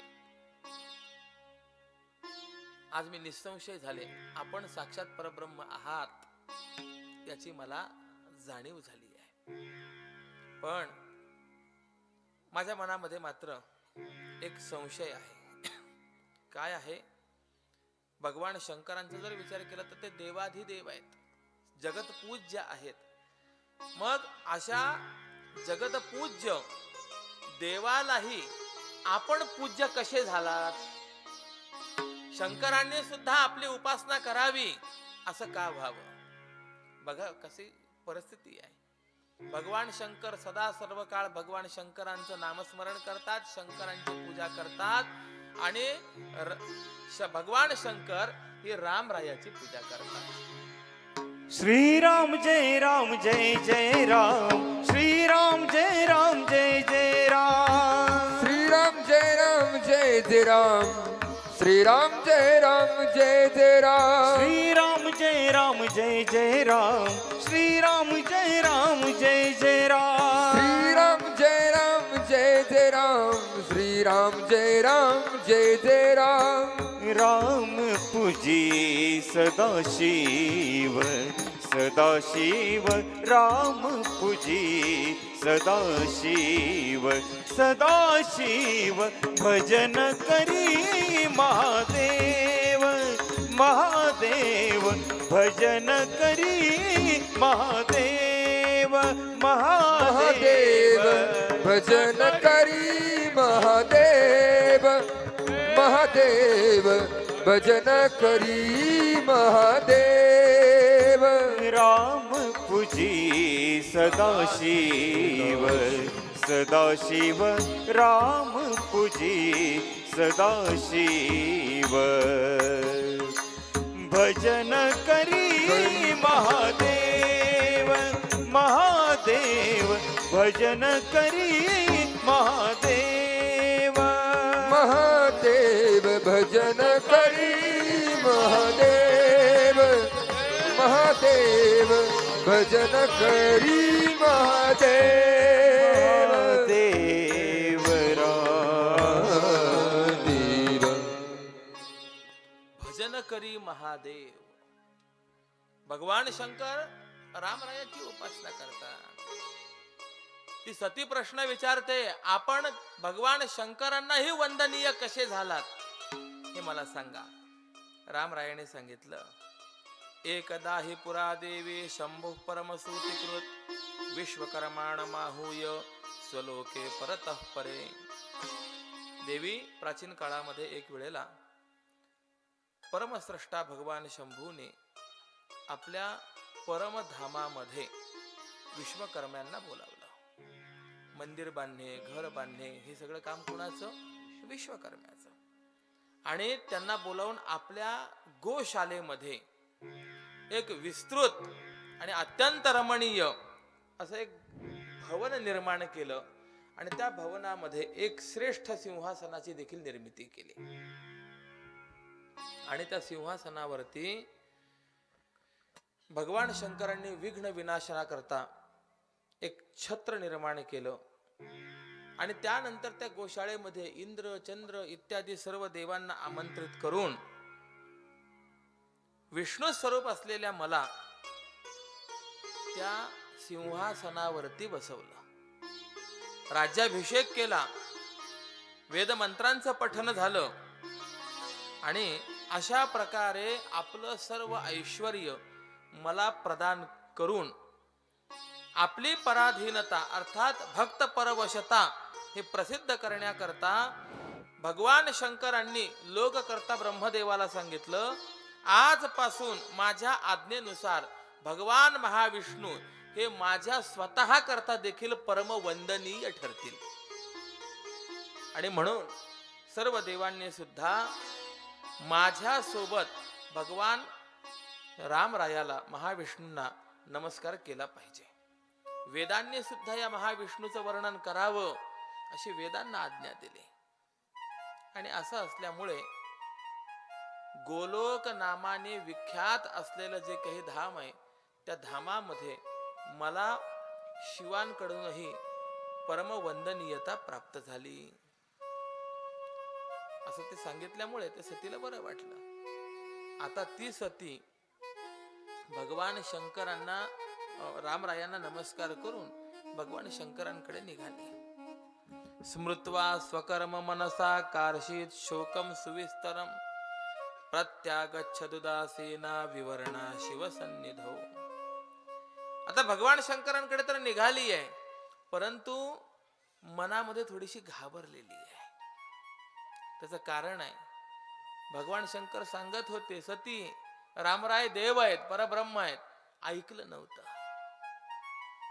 वस्तुतः रामरायाची परीक्षा आपण घेणं योग्य नाही आहे, पण असं असताना परब्रह्माची परीक्षा घेण्याकरता निघाली. मला विचारायचं आहे, रामाची परीक्षा झाली का सतीची परीक्षा झाली? याच्यामध्ये सतीचीच परीक्षा झाली. सतीला माहिती होतं आता आपण गेल्यानंतर भगवान शंकर आपल्याला विचारणार, काय झालं सती? आहेत का माझे राम? देव आहेत काय सामान्य मनुष्य आहे? भगवान शंकरांना उत्तर काय द्यायचं हा मोठा प्रश्न होता. आणि म्हणून आले. पण येत असताना ह्या विचारांमुळे चेहऱ्यावरती कपाळावरती थोडेसे घर्मबिंदू. एखाद्याला आनंद झाला तर आनंदित असलेला चेहरा आणि उदासीन असलेला चेहरा यात काही अंतर आहे की नाही? चेहरा पाहिला तर जरा पडलेला आहे. भगवान शंकरांनी ते पाहिल्याबरोबर त्यांच्या लक्षात आलं काय झालंय. विचारलं, घेतली परीक्षा रामाची. सती या ठिकाणी भगवान शंकरांशी खोटं बोलली. कछुन परीक्षा लीन गोसाई करहु प्रणाम तुम्हारे नाई. राम सिया राम जय जय राम. राम सिया राम जय जय राम. कछुन परीक्षा लीन गुसाई करहु प्रणाम तुमरे नाई. मनात विचार करते भगवान शंकरांनी मला सांगितलं होतं, योग्य सांगितलं होतं, परंतु ऐकलं नाही, चुकले मी. भगवान शंकरांना सांगितलं, नाही बाबा मी कोण परीक्षा करणारी? तुम्हाला म्हणाले जाते परीक्षा घेते, पण मी काही परीक्षा वगैरे घेतली नाही. बर मग गेली तुमच्यासारखाच नमस्कार करून आले. खोटं बोलते. सतीचे हे अपराध आहेत. पहिला अपराध तर आहे जे पतीने सांगितलं ते ऐकलं नाही, पती आज्ञेचं उल्लंघन. दुसरा अपराध आहे रामरायाची परीक्षा. तिसरा अपराध आहे सीतेचं स्वरूप धारण केलं. आणि पुन्हा चौथा अपराध आहे हे सगळं लपवण्याकरता भगवान शंकरांशी खोटं बोलले. एक लक्षात ठेवा, माणूस एक खोटं बोलला ना ते खोटं लपवण्याकरता त्याला 10 खोटं बोलावं लागतं. एक गंमत सांगतो. एक मुलगा आणि बाप प्रवासाला निघाले. तिकीट काढलं, प्रवास चालू झाला. प्रवास आरंभ करत असतानाच त्या मुलाने बापाला विनंती केली, बाबा आईस्क्रीम आली आहे, तेवढी घेऊन द्या. बापाने विचार केला मुलगा अभ्यास करतो, परीक्षेमध्ये यश चांगलं मिळालंय, असेल इच्छा, आईस्क्रीम घेऊन दिली. पुढच्या स्टेशन पर्यंत, स्टँड पर्यंत गाडी पोहोचली. तिथली भेळ प्रसिद्ध होती. बाबा भेळ घ्यायची. याने विचार केला ठीक आहे हरकत नाही. दुसऱ्या ठिकाणी भेळ घेऊन दिली. राजूरला आले, बाबा पेढा घ्यायचा. बाप म्हणाला, अरे अरे किती खातोस, काय पोट आहे का पोत आहे? किती भरतोस त्यामध्ये. आईस्क्रीम खाल्ली, भेळ खाल्ली, आता पेढा खातो. त्या पोटात काय होईल बाबा माहिती नाही. पेढा द्या, नाही तर सगळ्यांना सांगेन. अरे सगळ्यांना सांगेन म्हणल्याबरोबर त्या बापांनी निमुटपणे पेढा घेऊन दिला. तिथनं पुढे पुन्हा आला. तिथे आणखी काही प्रसिद्ध होतं, बाबा अमुक. त्या जिथे जिथे गाडी थांबेल तिथे तिथे या पोराने काहीतरी मागणी करावी. आणि बाप नाही म्हटला की त्या पोराने सांगावं, नाही तर सगळ्यांना सांगेल. धमकी दिली की त्या बापाने घेऊन द्यावं. त्या आजूबाजूला जे बसलेले होते त्यांच्या मनात सगळं आश्चर्य, काय असं नेमकं काय आहे याचं की पोराने धमकी दिली की बाप ऐकतो. शेवटी एक स्टॉप जवळ आले. त्या पोराने मागणी केलीच. बाप म्हणाला आता काही जरी झालं तरी मी देणार नाही. तो म्हणाला सगळ्यांना सांगेन. आता त्या बाकीच्यांनीच प्रश्न विचारला, अहो आम्ही पाहतोय बराच वेळ झाला हा तुम्हाला सारख्या धमक्या देतोय, नेमकं काय प्रकरण आहे? तो म्हणला आता जे होईल ते होईल, आता सांगतोच म्हटला. हा माझा मुलगा तुम्हाला साधारणतः किती वर्षाचा दिसतो? ते बाकीचे म्हणाले वाटतो म्हणे एक 10-12 वर्षांचा. त्याने सांगितलं तो दिसायला अंगकाठीने लहान आहे पण मुळामध्ये तो जास्त वयाचा आहे. बरं मग तिकीट काढताना पैसे वाचवण्याकरता मी त्याचं हाफ तिकीट काढलंय आणि हे त्याला माहिती आहे. तो त्याची धमकी मला देतो, तुम्ही माझी इच्छा पूर्ण करा नाही तर सगळ्यांना सांगेन. अर्थ कळा. एक खोटं लपवण्याकरता अनेक खोटे बोलावे लागतात. म्हणून असं करू नये. आज सतीचा हा अपराध आहे की सती असत्य भाषण केलं.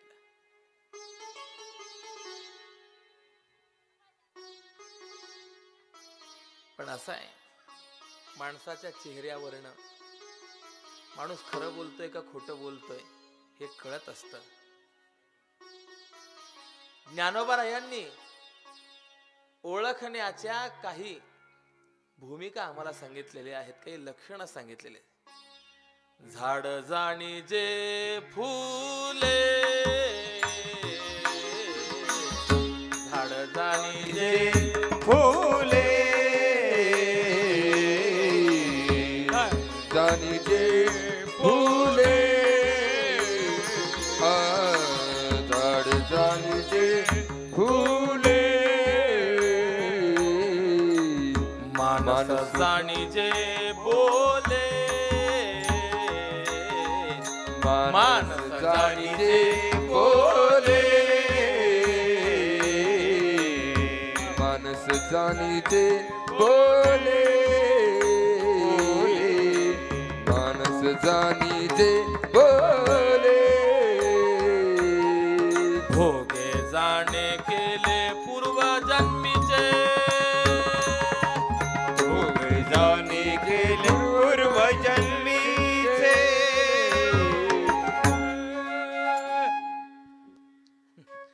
झाड जाणी जे फुले, मानस जाणी जे बोले, भोगे जाणे केले पूर्वजन्मीचे. हे झाड कोणतं हे त्याला आलेल्या फुलावरनं कळतं. त्यानंतर हा माणूस कसा आहे हे त्याच्या बोलण्यावरनं कळतं. आणि भोगावरनं यांनी पूर्वजन्मामध्ये काय केलेलं आहे हे कळत असतं. बोलताना अडखळते आहे. भगवान शंकरांच्या लक्षात आलंय जे आपल्याशी बोलते आहे ते खरं नाही आहे. आणि म्हणून भगवान शंकरांनी ध्यान केलं. ध्यानामध्ये हे सगळं लक्षात आलं. आणि त्यावेळेलाच सस्मार स्वपणम पूर्वम यत् कृतम हरिकोपतः तत् प्रार्थितो रुद्रोसो मर्यादा प्रतिपालकः. मर्यादा प्रतिपालक असलेल्या भगवान शंकरांनी धर्म वक्ता, धर्म करता, धर्मावन कर सदा. भगवान शंकर कसे आहेत? धर्म वक्ता आहेत 1, धर्म रक्षक आहेत 2 आणि धर्म करता आहेत 3. भगवान शंकर साक्षात धर्म स्वरूप आहेत.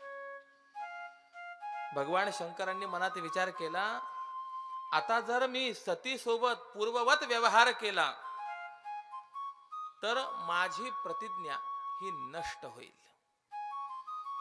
तिने अजाणतेपणे का होईना परंतु आपल्या आराध्य असलेल्या मातृस्वरूप असलेल्या सीतामाईचं स्वरूप धारण केलेलं आहे. आणि असं असल्यामुळे आता या सतीशी आपण पत्नीत्वाचा व्यवहार करणं हे योग्य ठरणार नाही. आणि हा विचार करत सतीला घेऊन निघाले कैलास पर्वतावरती. बोलले काही नाहीत, पण जाता जाता मनामध्ये मात्र त्या सतीचा पत्नीत्वाने भगवान शंकरांनी त्याग केला. आता इथनं पुढे हिच्याशी मी पत्नीत्वाचा व्यवहार करणार नाही. चलंतम पथितम व्योमवाण्युवाच महेश्वरम सर्वान संश्रावयंस्तत्र दक्षजांच विशेषतः. आणि असा भगवान शंकरांचा मनोदय जाणून आकाशवाणी झाली. धन्यस्त्वं परमेशान त्वत्समोद्य तथापणः न कोप्यन्य त्रिलोकेस्मिन् महायोगी महाप्रभु. भगवान आपण धन्य आहात. आपल्यासारखा भक्ती मार्गाचा प्रदर्शक जगामध्ये होणे नाही. त्या सतीने सुद्धा ही वाणी ऐकली. आकाशातनं पुष्पवृष्टी भगवान शंकरांवर झाली. ते सतीने प्रश्न विचारला, महाराज काय आकाशवाणी काय म्हणते, काय झालं? भगवान शंकर म्हणाले काही नाही काही नाही. दोघेही सुद्धा कैलास पर्वती आले, परंतु भगवान शंकरांची वागण्याची जी पद्धत आहे ती पद्धत बदलली. आतापर्यंत भगवान शंकर सतीला आपल्या वामांगी आसन देत असत, परंतु आता मात्र भगवान शंकरांनी सतीला आपल्या पुढे आसन दिलं बसण्याकरता. वामांकी आसन पत्नीला आणि समोर आसन हे शिष्याला. आसनच समोर मिळालं यावरून सतीला लक्षात आलं, आपण जो काही अपराध केलाय या अपराधाचा आपल्याला हा प्राप्त झालेला दंड आहे. पण बोलू शकत नव्हते, दोष घडलेला होता. अंतःकरणामध्ये संतप्त भावना आहे. आणि भगवान शंकर हे तपश्चर्या करण्याकरता बसले, समाधी लागली. गोस्वामी तुलसीदासजी वर्णन केलेलं आहे, भगवान शंकरांची समाधी 87,000 वर्षापर्यंत चालली. तोपर्यंत या सतीशी संवाद नाही. सती या 87,000 वर्षापर्यंत कधीही आपल्या माहेरी आली नाही. विचार करा, पती घरात आहे परंतु आपल्याशी एक अक्षर बोलत नाहीये. त्या स्त्रीची अवस्था कशी असेल? देवा बोलावं माझ्याशी असं म्हणण्याची सुद्धा आता मुभा राहिली नाही, कारण आपण चुकलो आहोत. महान कालो व्यतीयाय तयोरित्थम महामुने सोपात देहयो प्रभोर लोकलीलानुसारिणो. असा बराचसा कालावधी हा निघून गेला. आणि यानंतर एक वेळेला प्रसंग असा झालाय की त्या दक्षाने म्हणजे सतीच्या वडिलांनी एका यज्ञाचं आयोजन केलेलं आहे. आणि त्या यज्ञाच्या आयोजनामध्ये मात्र भगवान शंकरांना आमंत्रण केलेलं नाही. मग का आमंत्रण केलं नाही याचं चिंतन करत असताना सती उपाख्यानामध्ये शिव आणि दक्ष यांच्या विरोधाचं वर्णन आलेलं आहे. ब्रह्मोवाच पुरा भवच्च सर्वेषां अध्वरो विधिना महान प्रयागे समवेतानां मुनीनांच महात्मनां. एक वेळेला प्रयाग क्षेत्र, आता नाव बदललं, प्रयागराज असं नाव प्राप्त झालं. याच्या अगोदर मधल्या कालावधीमध्ये नाव होतं अलाहाबाद. त्रिवेणी संगम जिथे आहे त्या भूमीमध्ये एक मोठा यज्ञ झाला आणि त्या यज्ञामध्ये सर्व महात्मे ऋषीमुनी देव सगळे आलेले होते.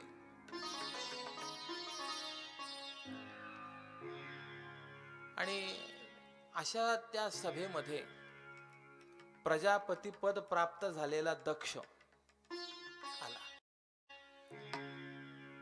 दक्ष आल्याबरोबर सगळ्यांनी त्याला आपल्या जागेवरनं उठून नमस्कार केला. एक सामान्य नियम आहे, आपल्यापेक्षा ज्ञानाने, वयाने, अधिकाराने जर मोठी व्यक्ती आपल्याकडे आली तर आपण जागेवरनं उठून नमस्कार करावा. हेम बहुणा, आपण कथा श्रवण करत आहोत. कथा श्रवण करत असताना सुद्धा काही नियम शास्त्रकारांनी सांगितलेले आहेत, कशा पद्धतीने कथा श्रवण करावी. शास्त्रकार सांगतात, कथा ऐकत असताना झोप घेऊ नये. कथा ऐकताना जो झोपतो तो पुढच्या जन्मामध्ये अजगराच्या योनीला प्राप्त होत असतो. कथा श्रवण करत असताना काही खायचं नसतं. जर कथा श्रवण करताना काही खाल्लं तर विषारी झाडाच्या योनीला जावं लागत असतं. असे खूप काही प्रकार सांगितलेले आहेत. म्हणून आपली परंपरा जुनी अशी होती, या व्यासपीठावर बसून किंवा कीर्तनाच्या गादीवर उभं राहिल्यानंतर ती मंडळी थुंक सुद्धा गिळत नव्हती. अगदी प्रकृती जर अस्वस्थ असेल आणि फारच आवश्यकता असेल तर थोडासा गुळाचा खडा किंवा एखादी खडी साखरचा तुकडा हा तोंडात टाकला जायचा. पण आज परिस्थिती मात्र अशी झाली आहे, उभं राहिल्यापासून बाटल्याचे बाटल्या. मला कोणाचाही निंदा करायची नाहीये, परंतु आपण जर शास्त्र पाहिलं, पुराण पाहिली तर या सगळ्या बाबी आम्हाला घातक आहेत. कथा श्रवण करायला आलात, नमस्कार केल्या वाचून कथा श्रवण करायची नसते. आला कथा श्रवण, पहिले नमस्कार करावा आणि मग कथा श्रवणाला बसावं, नियम आहे. म्हणून आपल्याकडे बघा, आता लांबचा श्रोता असेल तर तो भाग निराळा, परंतु किमान जो टाळ घेऊन उभा राहतो तो आल्यानंतर पहिले नमस्कार करतो मग टाळ घेऊन उभा राहतो, नियम आहे. कथेकरता ज्या वेळेला वक्ता येतो त्यावेळेला आपल्या आसनावरनं उठून उभं राहून त्याला अभ्युत्थान द्यावं आणि वक्ता व्यासपीठावरती आसीनस्थ झाल्यानंतर त्याच्या संकेतानुसार नंतर आपण बसावं, अशी धर्म मर्यादा आहे जुन्या काळापासूनची. आपल्यापेक्षा कोणी मोठा आला, उठून अभ्युत्थान द्या. सगळ्यांनी उठून अभ्युत्थान दिलं, परंतु भगवान शंकर मात्र जागेवर बसलेले होते. नाना विहार कृन्नाथ स्वतंत्र परमोतिकृत नानमत्तम तदा दक्षम श्वासनस्थो महेश्वरः. आणि अशी ती सर्व सभा पाहिली, त्या दक्षाने पाहिलं सगळे उठून नमस्कार करत आहेत, फक्त बसून राहिलेला एकच व्यक्ती आहे, भगवान शंकर. अकुप्यात सहसा रुद्रे तदा दक्ष प्रजापती. आणि ह्या गोष्टीचा त्या दक्षाला राग आला. तो दक्ष म्हणायला लागला, एते हि सर्वेच सुरासुराभृशं नमन्ति मां विप्रवरास्तथर्षयः कथं ह्यसौ दुर्जनवन् महामना त्वभूतु यः प्रेत पिशाच संवृतः. अरे मोठमोठाले मला उठून नमस्कार करतात, परंतु हा मात्र भूत प्रेत पिशाच यांचा सवंगडी असलेला भगवान हा मला नमस्कार करत नाही. कसा आहे, श्मशानवासी निरपत्रपो ह्ययं कथं प्रणामन्न करोति मेधुना लुप्तक्रियो भूत पिशाच सेवितो मत्तो विधो नीति विदूषक सदा. श्मशानवासी आहे, निरपत्र पहा, निर्लज्ज, त्याच्या ठिकाणी लज्जा नाही आहे, मत्त आहे, लुप्त क्रिया, त्याच्या ठिकाणी कोणत्याही क्रिया नाही आहे. म्हणजे एक दृष्टीने जर आपण पाहिलं तर ही दक्षाकडनं झालेली सर्व भगवान शंकरांची निंदा आहे. दुसऱ्या बाजूने चिंतन असं आहे, देवाविषयी काहीही बोला ते देवाला शोभत असतं. तुका म्हणे जे जे बोला ते ते साजे या विठ्ठला. दक्षाने निंदा जरी केली तरी ती निंदा सुद्धा भगवान शंकरांची स्तुतीच ठरली आहे. ती कशी ठरली आहे हे श्रीधराचार्यांनी आपल्या टीकेमध्ये फार सुंदर वर्णन केलेलं आहे. एक नमुन्या दाखल म्हणून एक दोन फक्त उदाहरणं मी आपणास सांगून जातो. दक्ष म्हणाला लुप्त क्रिया हा म्हणजे ज्याच्या ठिकाणी कोणत्याही क्रिया नाही आहे. एक लक्षात ठेव, क्रिया कुठपर्यंत आहे?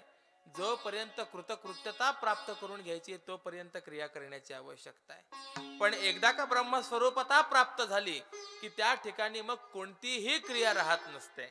ज्ञानोबाराय ज्ञानेश्वरीमध्ये विचार मांडतात, जो ज्ञानी झालेला आहे त्याला कोणतंही कर्तव्य कर्म हे शिल्लक राहत नसतं.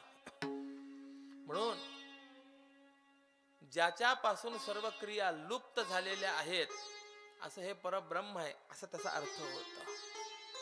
अशिव शब्द वापरलाय दक्षाने. शिव या शब्दाचा अर्थ होतो कल्याण, पवित्र, आणि अशिव त्याच्या विरुद्ध अकल्याण, अपवित्र. पण श्रीधराचार्यांनी टीकेमध्ये फार सुंदर विचार मांडलाय, नास्ति शिवम यस्मात् स अशिवः. ज्याच्यापेक्षा अधिक कल्याणकारी, ज्याच्यापेक्षा अधिक पवित्र जगामध्ये पाहायला मिळणार नाही त्याचं नाव शिव आहे. सगळी निंदा स्तुतीपर लावली आहे. परंतु असा स्तुती पक्ष जर आपण विचारात घेतला तर पुढचं सर्व बारगळतं. म्हणून त्या दक्षाने अनेक प्रकाराने निंदा केली आणि ही निंदा भगवान शंकरांचे जे गण होते त्यांना सहन झाली नाही. नंदी उभे राहिले. रे रे शठ महामूढ दक्ष दुष्ट मते त्वया यज्ञ बाह्यो हि मे स्वामी महेशो हि कृतः कथम. दक्षा, अरे तू मूर्ख आहेस, भगवान शंकरांची निंदा करतोस. तर दक्षाने सांगितलं, मी प्रजापती आहे, फक्त निंदा करतो नाही. मी आलो असताना उठून नमस्कार केला नाही याला दंड देतो. काय दंड द्याल?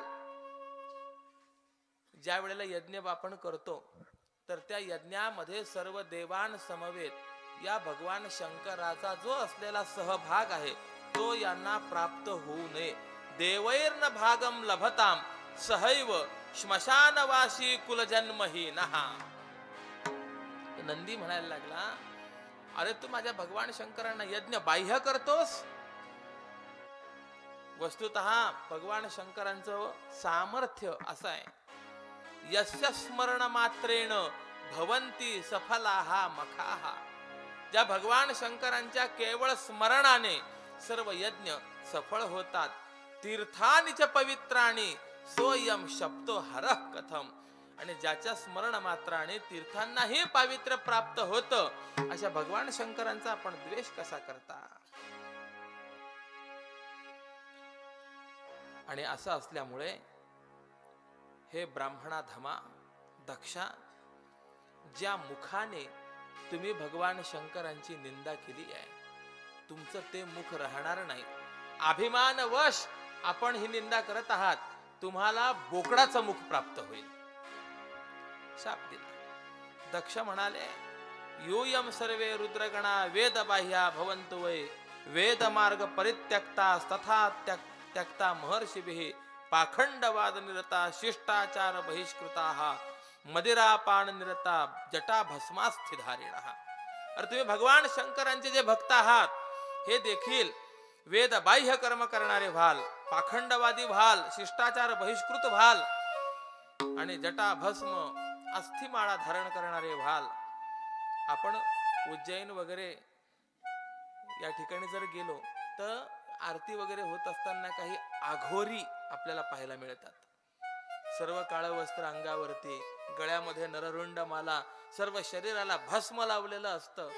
आणि अशी ती जी आघोरी आहेत आरती करत असताना त्या ठिकाणी नृत्य करतात. ते सर्व दृश्य जर आपण पाहिलं तर सामान्य मनुष्य ते सर्व गोष्टी करू शकत नाही. आणि अशा रीतीने भगवान शंकर, रुद्रगण, दक्ष यांच्यामध्ये तो विरोध निर्माण झाला. आणि हा प्रकार होऊन बराच कालावधी निघून गेलेला होता. भगवान शंकर त्या देवसभेमधून कैलास पर्वतावर आले, या सती सोबत राहिले, परंतु भगवान शंकरांनी सतीला कधीही याची जाणीव होऊ दिली नाही. कधी म्हणाले नाही, काय सती तुझे वडील, त्यांनी माझ्याशी कसा व्यवहार केला, काही काही कधी बोलले नाही. आणि याच प्रसंगामध्ये सतीला रामोपदेश केला. सतीने रामरायाची परीक्षा घेतली. त्यानंतर 87,000 वर्ष समाधी झाली. म्हणजे किती कालावधी त्याच्यामध्ये उलटून गेलाय आपण बघा. आणि एवढं सर्व झाल्यानंतर एकदा तु मुने तेन यज्ञ प्रारंभितो महान तत्राहुता सर्वे दीक्षितेन सुरर्षयः. जे कणखल तीर्थ आहे, त्या कणखल तीर्थाच्या ठिकाणी या दक्षाने एवढ्या कालावधीनंतर पुन्हा एकदा यज्ञाचं आयोजन केलं. त्या यज्ञामध्ये सर्वे सुरगणा लोकपाला महोदया, सगळे जे काही ऋषी मुनी होते, लोकपाल होते, देव होते, या सर्वांना बोलावलं. बरं, फक्त देवांनाच बोलावलं असं नाही, ससुतः सपरिवार, मुलाबाळांसहित, सपार्षद परिवार, असे सगळे त्या ठिकाणी त्यांना बोलावलं. आणि हे असे सगळे ते त्या ठिकाणी पोहोचले. त्या यज्ञामध्ये दधीची ऋषी सुद्धा आलेले होते. त्या दधीची ऋषींनी पाहिलं, अरे सगळे देव आलेत, परंतु भगवान शंकरांना या ठिकाणी कुठे स्थान दिसत नाहीये, त्यांचा सहभाग या यज्ञामध्ये दिसत नाहीये. आणि म्हणून दधीची म्हणाले, सर्वे शृणुत मदवाक्यम देवर्षे प्रमुखा मुदा कस्मान नैवागतः शंभू अस्मिन यज्ञे महोत्सवे. सर्वांनी लक्ष देऊन ऐका, भगवान शंकर या यज्ञामध्ये का आले नाहीत सांगा. भगवान शंकरांना वाचून हा यज्ञ पूर्ण होणार नाही. समागते शंकरेत्र पावनो हि भवेन मखः भविष्यत्यन्यथा पूर्णः सत्यमेतत् ब्रवीम्यहम्. भगवान शंकरांचा सहभाग नसेल तर हा यज्ञ पूर्ण होऊ शकणार नाही, तो अपूर्ण राहील. आणि म्हणून प्रयत्नपूर्वक भगवान शंकरांना या ठिकाणी आमंत्रण द्या. यस्य स्मृत्याच नामोद्या समग्रम सुकृतम भवेत. ज्याच्या केवळ नामस्मरणाने सर्व पुरुषार्थ आपल्याला प्राप्त होतात. धर्म अर्थ काम मोक्ष शिवा देखता प्रत्यक्ष. बोलवा त्यांना. ब्रह्मदेव म्हणाले, अशा दधीची ऋषींचं ते वाक्य ऐकलं.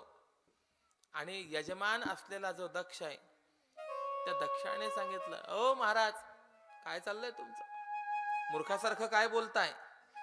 मूलम विष्णुर्देवतानाम यत्र धर्म सनातनः समानीत मया सम्यक किमूनम यज्ञ कर्मणी. सर्व धर्माचं मूळ असलेला भगवान श्री हरी, त्यांना जर मी या ठिकाणी आमंत्रित केलेलं आहे, स्वतः भगवान महाविष्णू जर या ठिकाणी उपस्थित आहेत, तर माझ्या यज्ञामध्ये काय कमी राहणार आहे. यस्मिन् वेदाश्च यज्ञाश्च कर्माणि विविधानि च प्रतिष्ठितानि सर्वाणि सो सौ विष्णुरिहा गतः.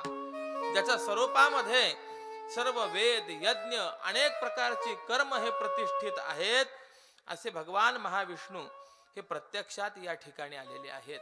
मग असं असताना अजून शंकरांची काय आवश्यकता आहे. आत्मसंभावितो मूढ स्तब्धो मौनी संवत्सरः कर्मण्यस्मिन् योग्यसो नानीतो हि मया धुना. काय त्या भगवान शंकरांचे तुम्ही गोडवे गातात. अकुलीनो सौ, त्याच्या कुळाचा विचार पत्ता नाही म्हणे. मातृपितृ विवर्जित, आई वडिलांचा पत्ता नाही. ज्या वेळेला यांचा विवाह झाला, ते विवाह करत असताना आपल्याकडे अशी पद्धत आहे, नवरदेव आणि नवरी दोन्हीकडच्या 3 पिढ्यांची नावं त्या ठिकाणी घेतली जात असतात. सांगितलं जात असतं, अमुकांची पणती, अमुकांची नात, अमुकांची मुलगी आणि अमुक नावाची ही कन्या, अमुकांचा पणतू, अमुकाचा नातू अमुकाचा मुलगा आणि अमुक नावाच्या या वराला आम्ही या ठिकाणी देत आहोत, असं सर्व समाजामध्ये आपल्या 3 पिढ्यांचा उच्चार करून मग ते कन्यादान केलं जात असतं. पूर्वीची पद्धत अशी आहे. यांचं ज्या वेळेला लग्न ठरलं त्यावेळेला मुलीचा ज्या वेळेला गोत्रोच्चार करायचा आहे, नामोच्चार करायचा आहे, मागच्या 3 पिढ्यांची नावं घेतली. भगवान शंकरांना विचारलं, अहो म्हणलं आता तुमच्या पिढ्या सांगा. आई वडील ते म्हणले मीच, आजी आजोबा मीच, पणजी पणजोबा मीच, आई नाही बाप नाही, कोण म्हणून सांगावा. पितृमातृ विवर्जितः. भगवान शंकर एकदा माता सतीला पार्वतीला गमतीने बोलले, तुला तरी माझ्यासारखं घराणं कुठे मिळणार आहे, नवरा तोच आणि सासू सासरे तोच. गमतीची मजा. भूत प्रेत पिशाचा नाम पतिरेको दुरत्ययः. भगवान शंकर कसे आहेत, सगळ्या जगाला ज्यांच्या विषयी तिटकार आहे, ज्यांच्या विषयी अंतःकरणामध्ये भय आहे, अशा भूत प्रेत पिशाचांच्या विषयी या भगवान शंकरांना अत्यंत प्रेम आहे. केम पाहुणा भगवान शंकर आनंदी केव्हा होतात, भूत वेताळे नाचती, भूत वेताळ नाचती, ताळ नाचती, भूते ताळ नाचती, भूत वेताळ नाचती, भूत वेताळ नाचती,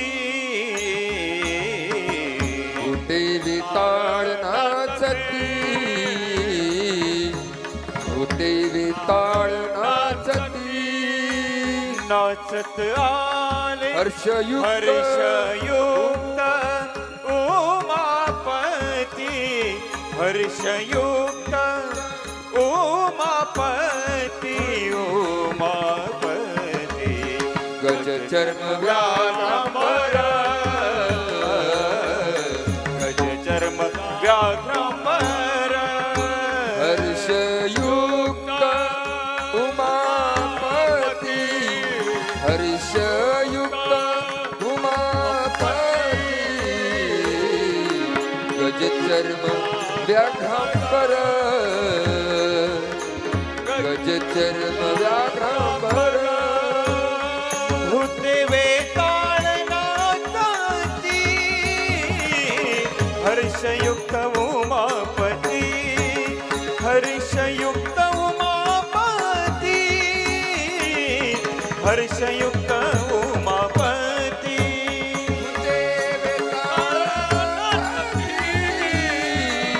हर्षयुक्त उमापती, हर्षयुक्त उमापती, हर्षयुक्त उमापती.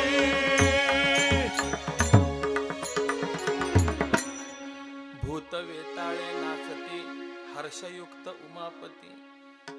मी तर माझी मुलगी दिलीच नसती म्हणे. ब्रह्मदेवाने फार मला आग्रह केला म्हणून मला माझी मुलगी यांना द्यावी लागली. परंतु आचरण जर आपण पाहिलं तर अमंगल. आणि असं असल्यामुळे मी हेतू पुरस्सर भगवान शंकरांना या यज्ञामध्ये आमंत्रण दिलेलं नाही आहे. आणि त्यामुळे दधीची महर्षी आपण यज्ञ करण्याकरता या ठिकाणी आमंत्रित केलेले आहात, ब्राह्मण म्हणून आलेले आहात. तुम्ही फक्त कर्म करण्याचं काम करा. कुणाला बोलवावं कुणाला बोलवू नये याविषयी तुम्ही आम्हाला सल्ला देऊ नका. तस्मात् त्वया ईदृशम वाक्यम पुनर्वाच्यम नहि क्वचित. पुन्हा याविषयी बोलू नका. सर्वैहि भवद्भिः कर्तव्यो यज्ञ में सफलो महान. आहे त्या परिस्थितीमध्ये तुम्ही सर्वांनी माझा यज्ञ सफळ करावा.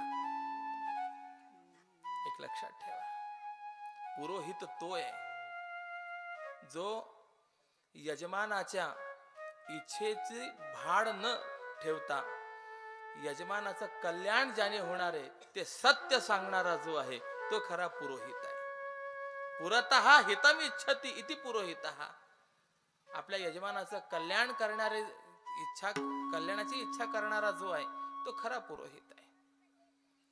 म्हणून असं आहे, पूर्वीपासून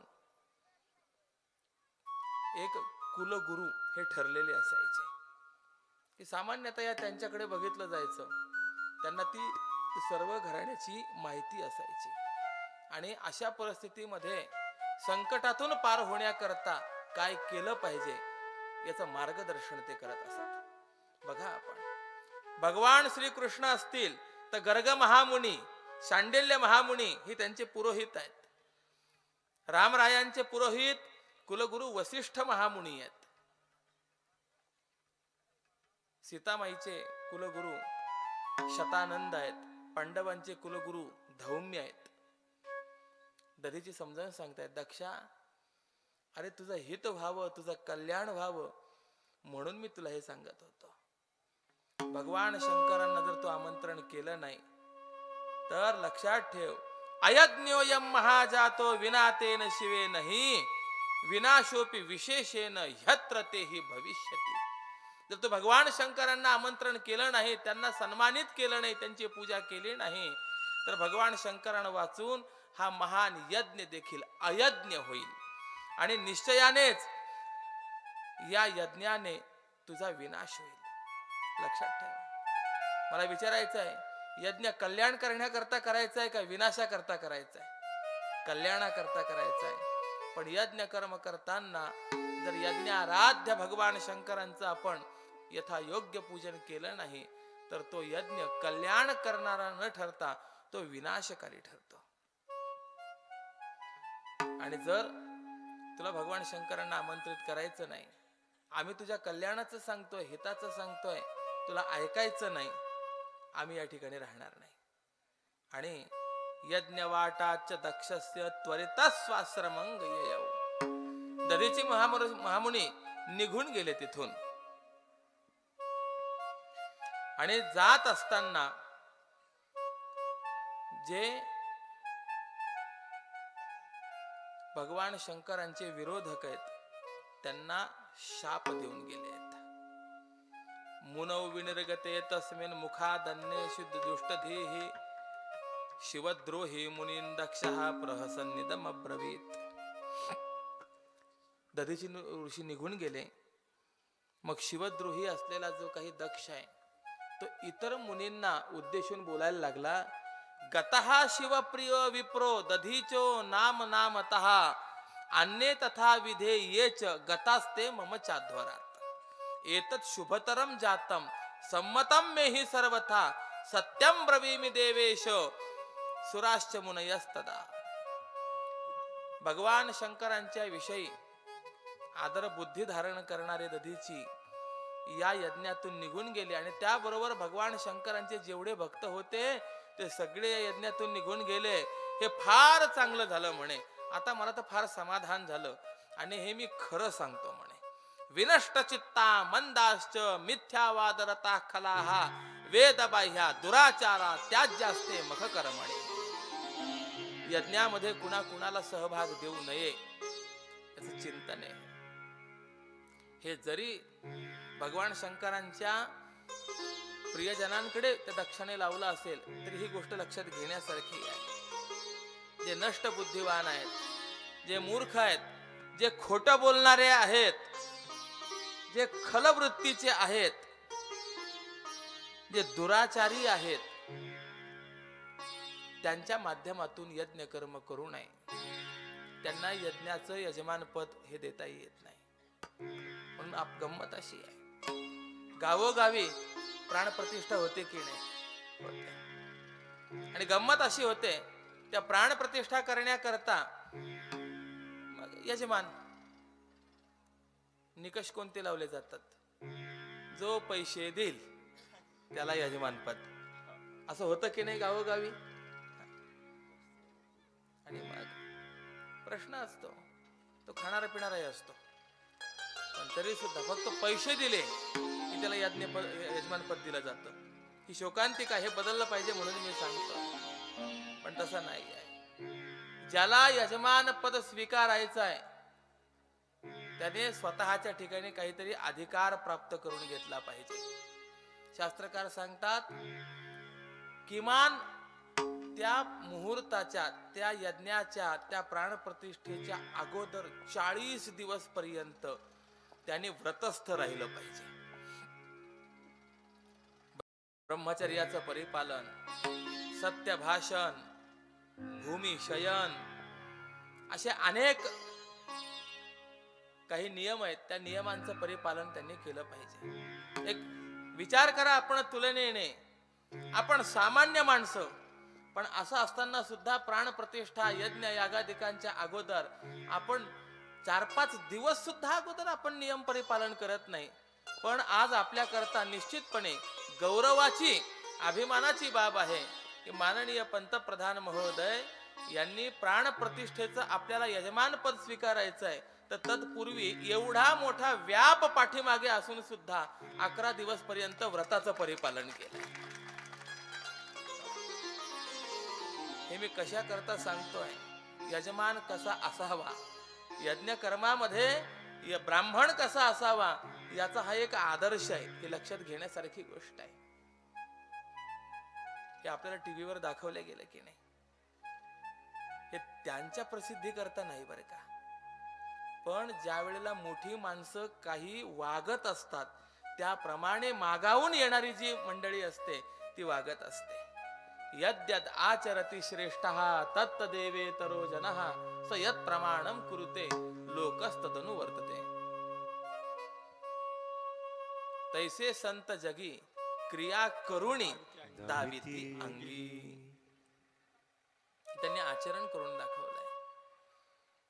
यज्ञामध्ये पवित्र अंतःकरण असे असले माणसं असावीत, त्या यज्ञाचं फळ प्राप्त होत असतं. आणि असं असल्यामुळे जे विष्णू भक्त आहेत त्यांनी माझा हा यज्ञ सफळ करावा. जे गेले त्यांना जाऊ द्या. ब्रह्मोवाच इत्याकर्णवचस्तस्य शिवमाया विमोहितः तन्मखे देव यजनम चक्रुः सर्वे सुरर्षयः. आणि असं ते दक्षाचं बोलणं ऐकून शिवमायेने मोहित असलेले जे काही बाकी देवता गण आहेत त्या यज्ञामध्ये देवता पूजन करण्याकरता प्रवृत्त झाले. आणि अशा रीतीने तन्मख शापोही वर्णितो मे मुनीश्वर यज्ञ विध्वंस योगोपी प्रोच्यते शृणु सादरम. त्या यज्ञाला दधीची ऋषींनाचा जो काही शाप झाला तो कसा प्राप्त झाला याचं वर्णन मी तुम्हाला केलेलं आहे. आणि मग पुढे त्या यज्ञाच्या विध्वंसाची जी घटना आहे ही घटना देखील मी आपणाला सांगणार आहे. असा विचार मांडून या सती खंडातील 27वा अध्याय जो आहे तो या ठिकाणी पूर्ण झाला. पुढे 28व्या अध्यायापासून दक्ष यज्ञाचा समाचार ऐकून सती भगवान शंकरांची आज्ञा घेते की मला माझ्या माहेरी जाऊ द्या. आणि तिथे आल्यानंतर ज्या वेळेला सतीला आपल्या पतीचा सन्मान नाहीये, सहभाग नाहीये हे लक्षात येतं, ती आपल्याच पित्याची निर्भर्त्सना करते, निंदा करते आणि त्या यज्ञामध्ये आपल्या देहाचा त्याग करते. हे सर्व चिंतन आहे. हे सर्व चिंतन विस्तृत आहे आणि वेळेची मर्यादा पाहत असताना आता ते सर्व आपल्याला लक्षात घेणं शक्य नसल्या कारणाने एक मुद्द्यापर्यंत, एका विषयापर्यंत येऊन आपण या ठिकाणी या कथेला विराम देऊ. उद्याच्या सत्रामध्ये इथनं पुढचं जे चिंतन आहे ते आपल्याला श्रवण करायला मिळेल. फक्त सर्वांना विनंती अशी आहे की आपण लवकर यावं. आणि खास करून मला सहकार्य करणारे जे सर आहेत, गायक वादक आहेत, यांना विनंती आहे की आपण लवकर या. माझ्या हातामध्ये जर अवघे 1.5 तास 2 तास दिले तर एवढ्या कालावधीमध्ये मी तरी काय सांगणार हा प्रश्न आहे. आणि मला नुसत्या गोष्टी सांगायच्या नाही आहेत. मलाही काही सांगितल्याचं समाधान मिळालं पाहिजे.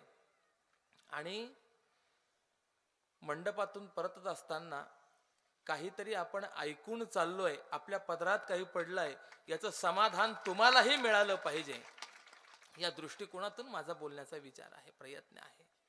आणि म्हणून आपणा सर्वांना विनंती आहे, आपण कृपया वेळेचं बंधन पाळा. मला 9चे 10 झाले तरी हरकत नाही आहे, परंतु 9चे 10 मला जर झाले तर पुढे भोजनाला 12चे 1 होतात. आत्तापासून भोजनाला ज्या वेळेला सुरुवात होते त्यावेळेला हे सर्व उभारणारे करणारे जी काही मंडळीत यांना झोपण्याकरता रात्रीचा 1 होतो. सर्व आवरून झोपण्याकरता या सर्वाचा विचार करावा आणि म्हणून आपण वेळेत यावं एवढी आपणास विनंती करतो. आणि आजचं वाङ्मयीन पुष्प भगवत चरणारविंदी समर्पित करून माझ्या वाक प्रपंचाला या ठिकाणी मी विराम देतो. ज्ञानदेव तुकाराम, ज्ञानदेव तुकाराम, ज्ञानदेव तुकाराम, ज्ञानदेव तुकाराम, ज्ञानदेव तुकाराम, ज्ञानदेव तुकाराम, ज्ञानदेव तुकाराम. ज्ञानदेव तुकाराम,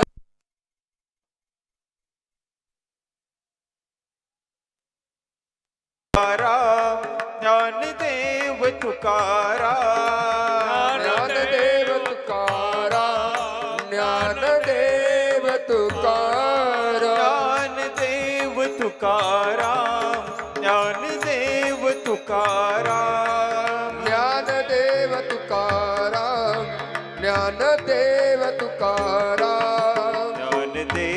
तुकाराम, ज्ञानदेव तुकाराम, ज्ञानदेव तुकाराम. टाळी वाजवा, भजन करा. ज्ञानदेव तुकाराम, ज्ञानदेव तुकाराम, ज्ञानदेव तुकाराम, ज्ञानदेव तुकाराम, ज्ञानदेव तुकाराम, ज्ञानदेव तुकाराम, ज्ञानदेव तुकाराम, ज्ञानदेव तुकाराम, ज्ञानदेव तुकाराम, ज्ञानदेव तुकाराम, ज्ञानदेव तुकाराम, ज्ञानदेव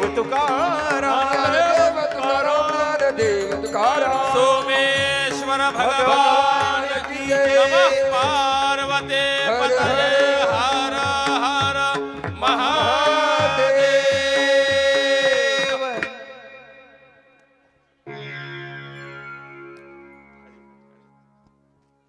धन्यवाद महाराज.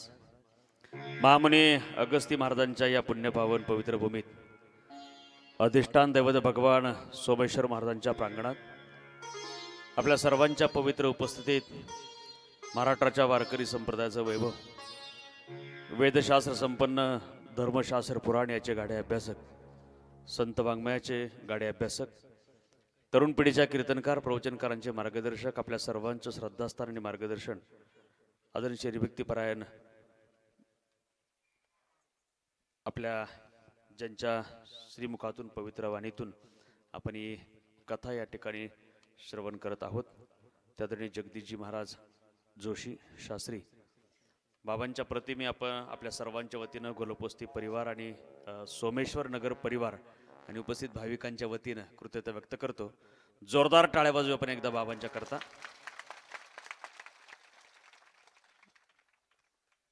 अत्यंत पवित्र आणि मंगल अशा वातावरणात ते आपल्याला या ठिकाणी मंत्रमुग्ध करतायत. या निमित्तानं व्यासपीठावर उपस्थित हरिभक्तीपरायण मृदुंगाचार्य ज्ञानराज महाराज पापळ,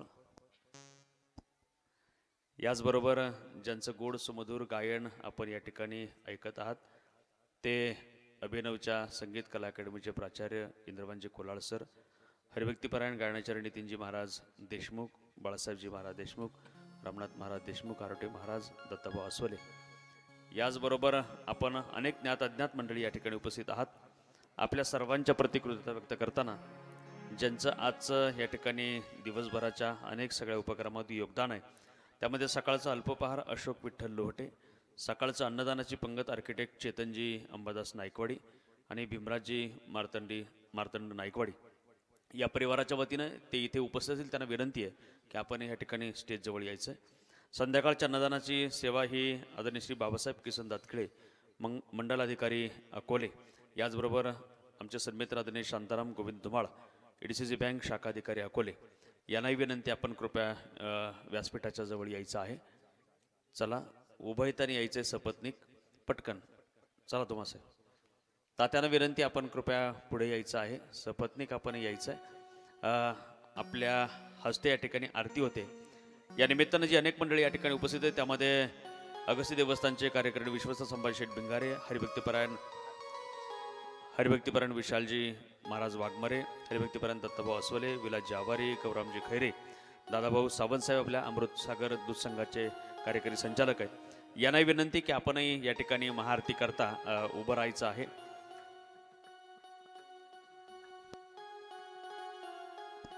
याचबरोबर यांच्या समवेतच Surekha Krishnaji Jadhav, Meeratai valve, Ushatai Schenker, सुरेखाजी Schenker, Mirabai Schenker, वर्षाताई नायकोडी, शांताबाई नायकोडी, प्रणाली शेनकर, सुमनजी शेटे, विमल दातखिळे या सगळ्यांना विनंती आहे की आपण या ठिकाणी आरतीसाठी यायचं आहे. ज्यांचा ज्यांचा नामोल्लेख आहे त्या सगळ्यांना विनंती आपण पटकन या ठिकाणी महाआरतीसाठी यायचं आहे. पुन्हा एकदा आपल्या सगळ्यांच्या ठिकाणी ऋण व्यक्त करतो. दीपक महाराजांना पण विनंती, आपण पण आरतीसाठी यायचे. वरतीच या ना तुम्ही पण, तात्या वरती या ना, दादा या वरती या. मंगलानि भवन्तु.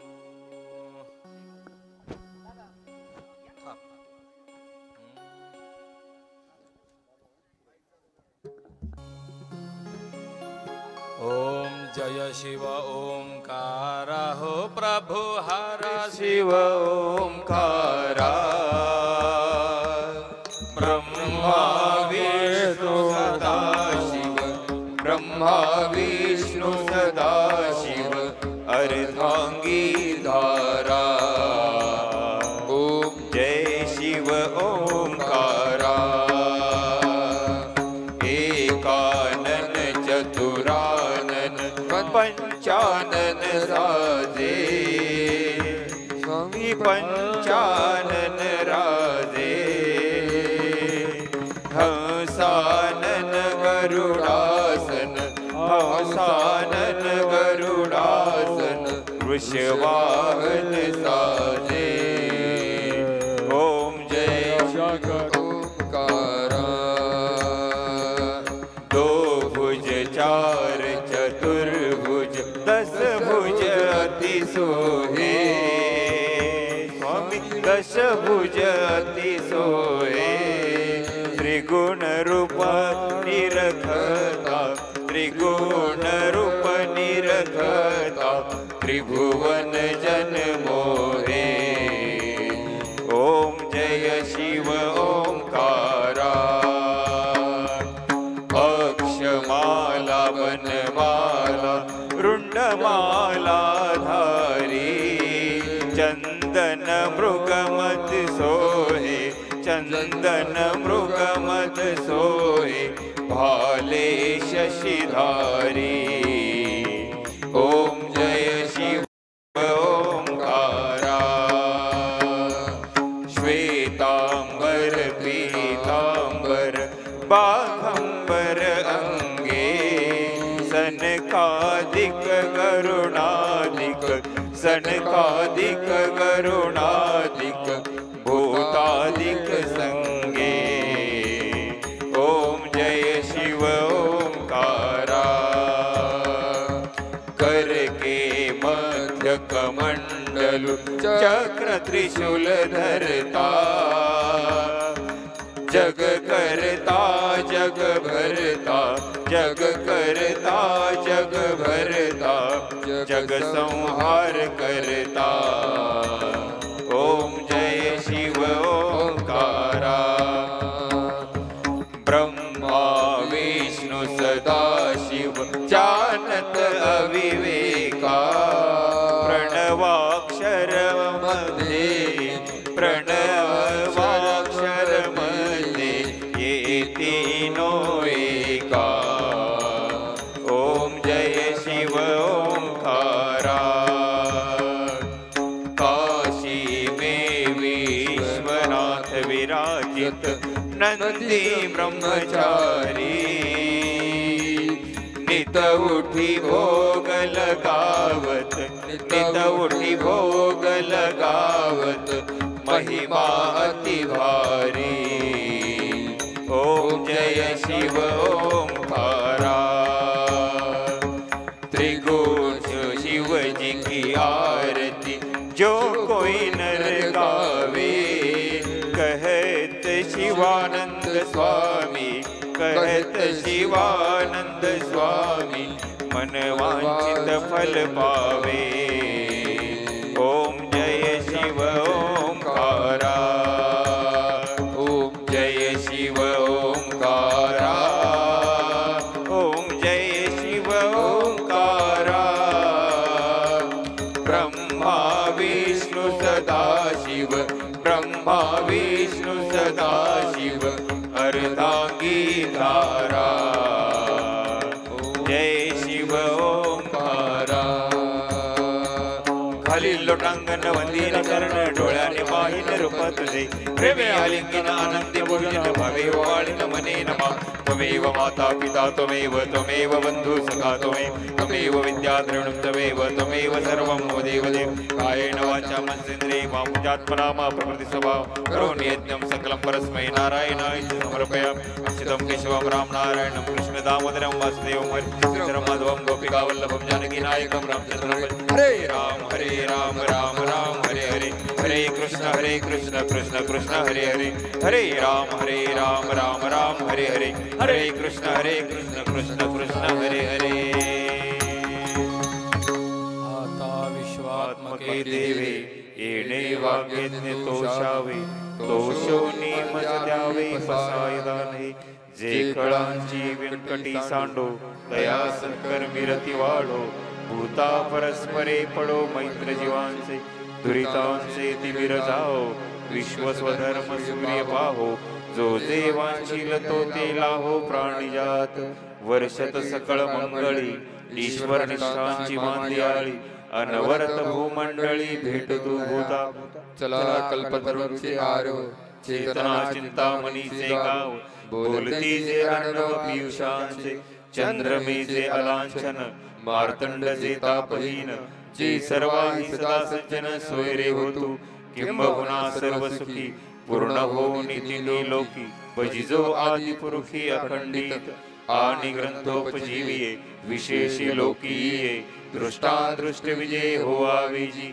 येत म्हणे श्री विश्वेश्वराव हा होईल दान बसाव येणे वरे ज्ञानदेव सुखिया झाला येणे वरे ज्ञानदेव सुखिया झाला येणे वरे ज्ञानदेव सुखिया झाला कुंडलिक वरदारी विठ्ठल श्री ज्ञानदेव तुकाराम पंढरीनाथ भगवान की जय ज्ञानेश्वर महाराज की जय जगद्गुरु श्री तुकाराम महाराज की श्री जय महामुनि अगस्त्य महाराज की जय श्री सोमेश्वर भगवान की जय राजाधिराज रामचंद्र भगवान की जय पवन सुत हनुमान की जय नमः पार्वती पतये हर हर महादेव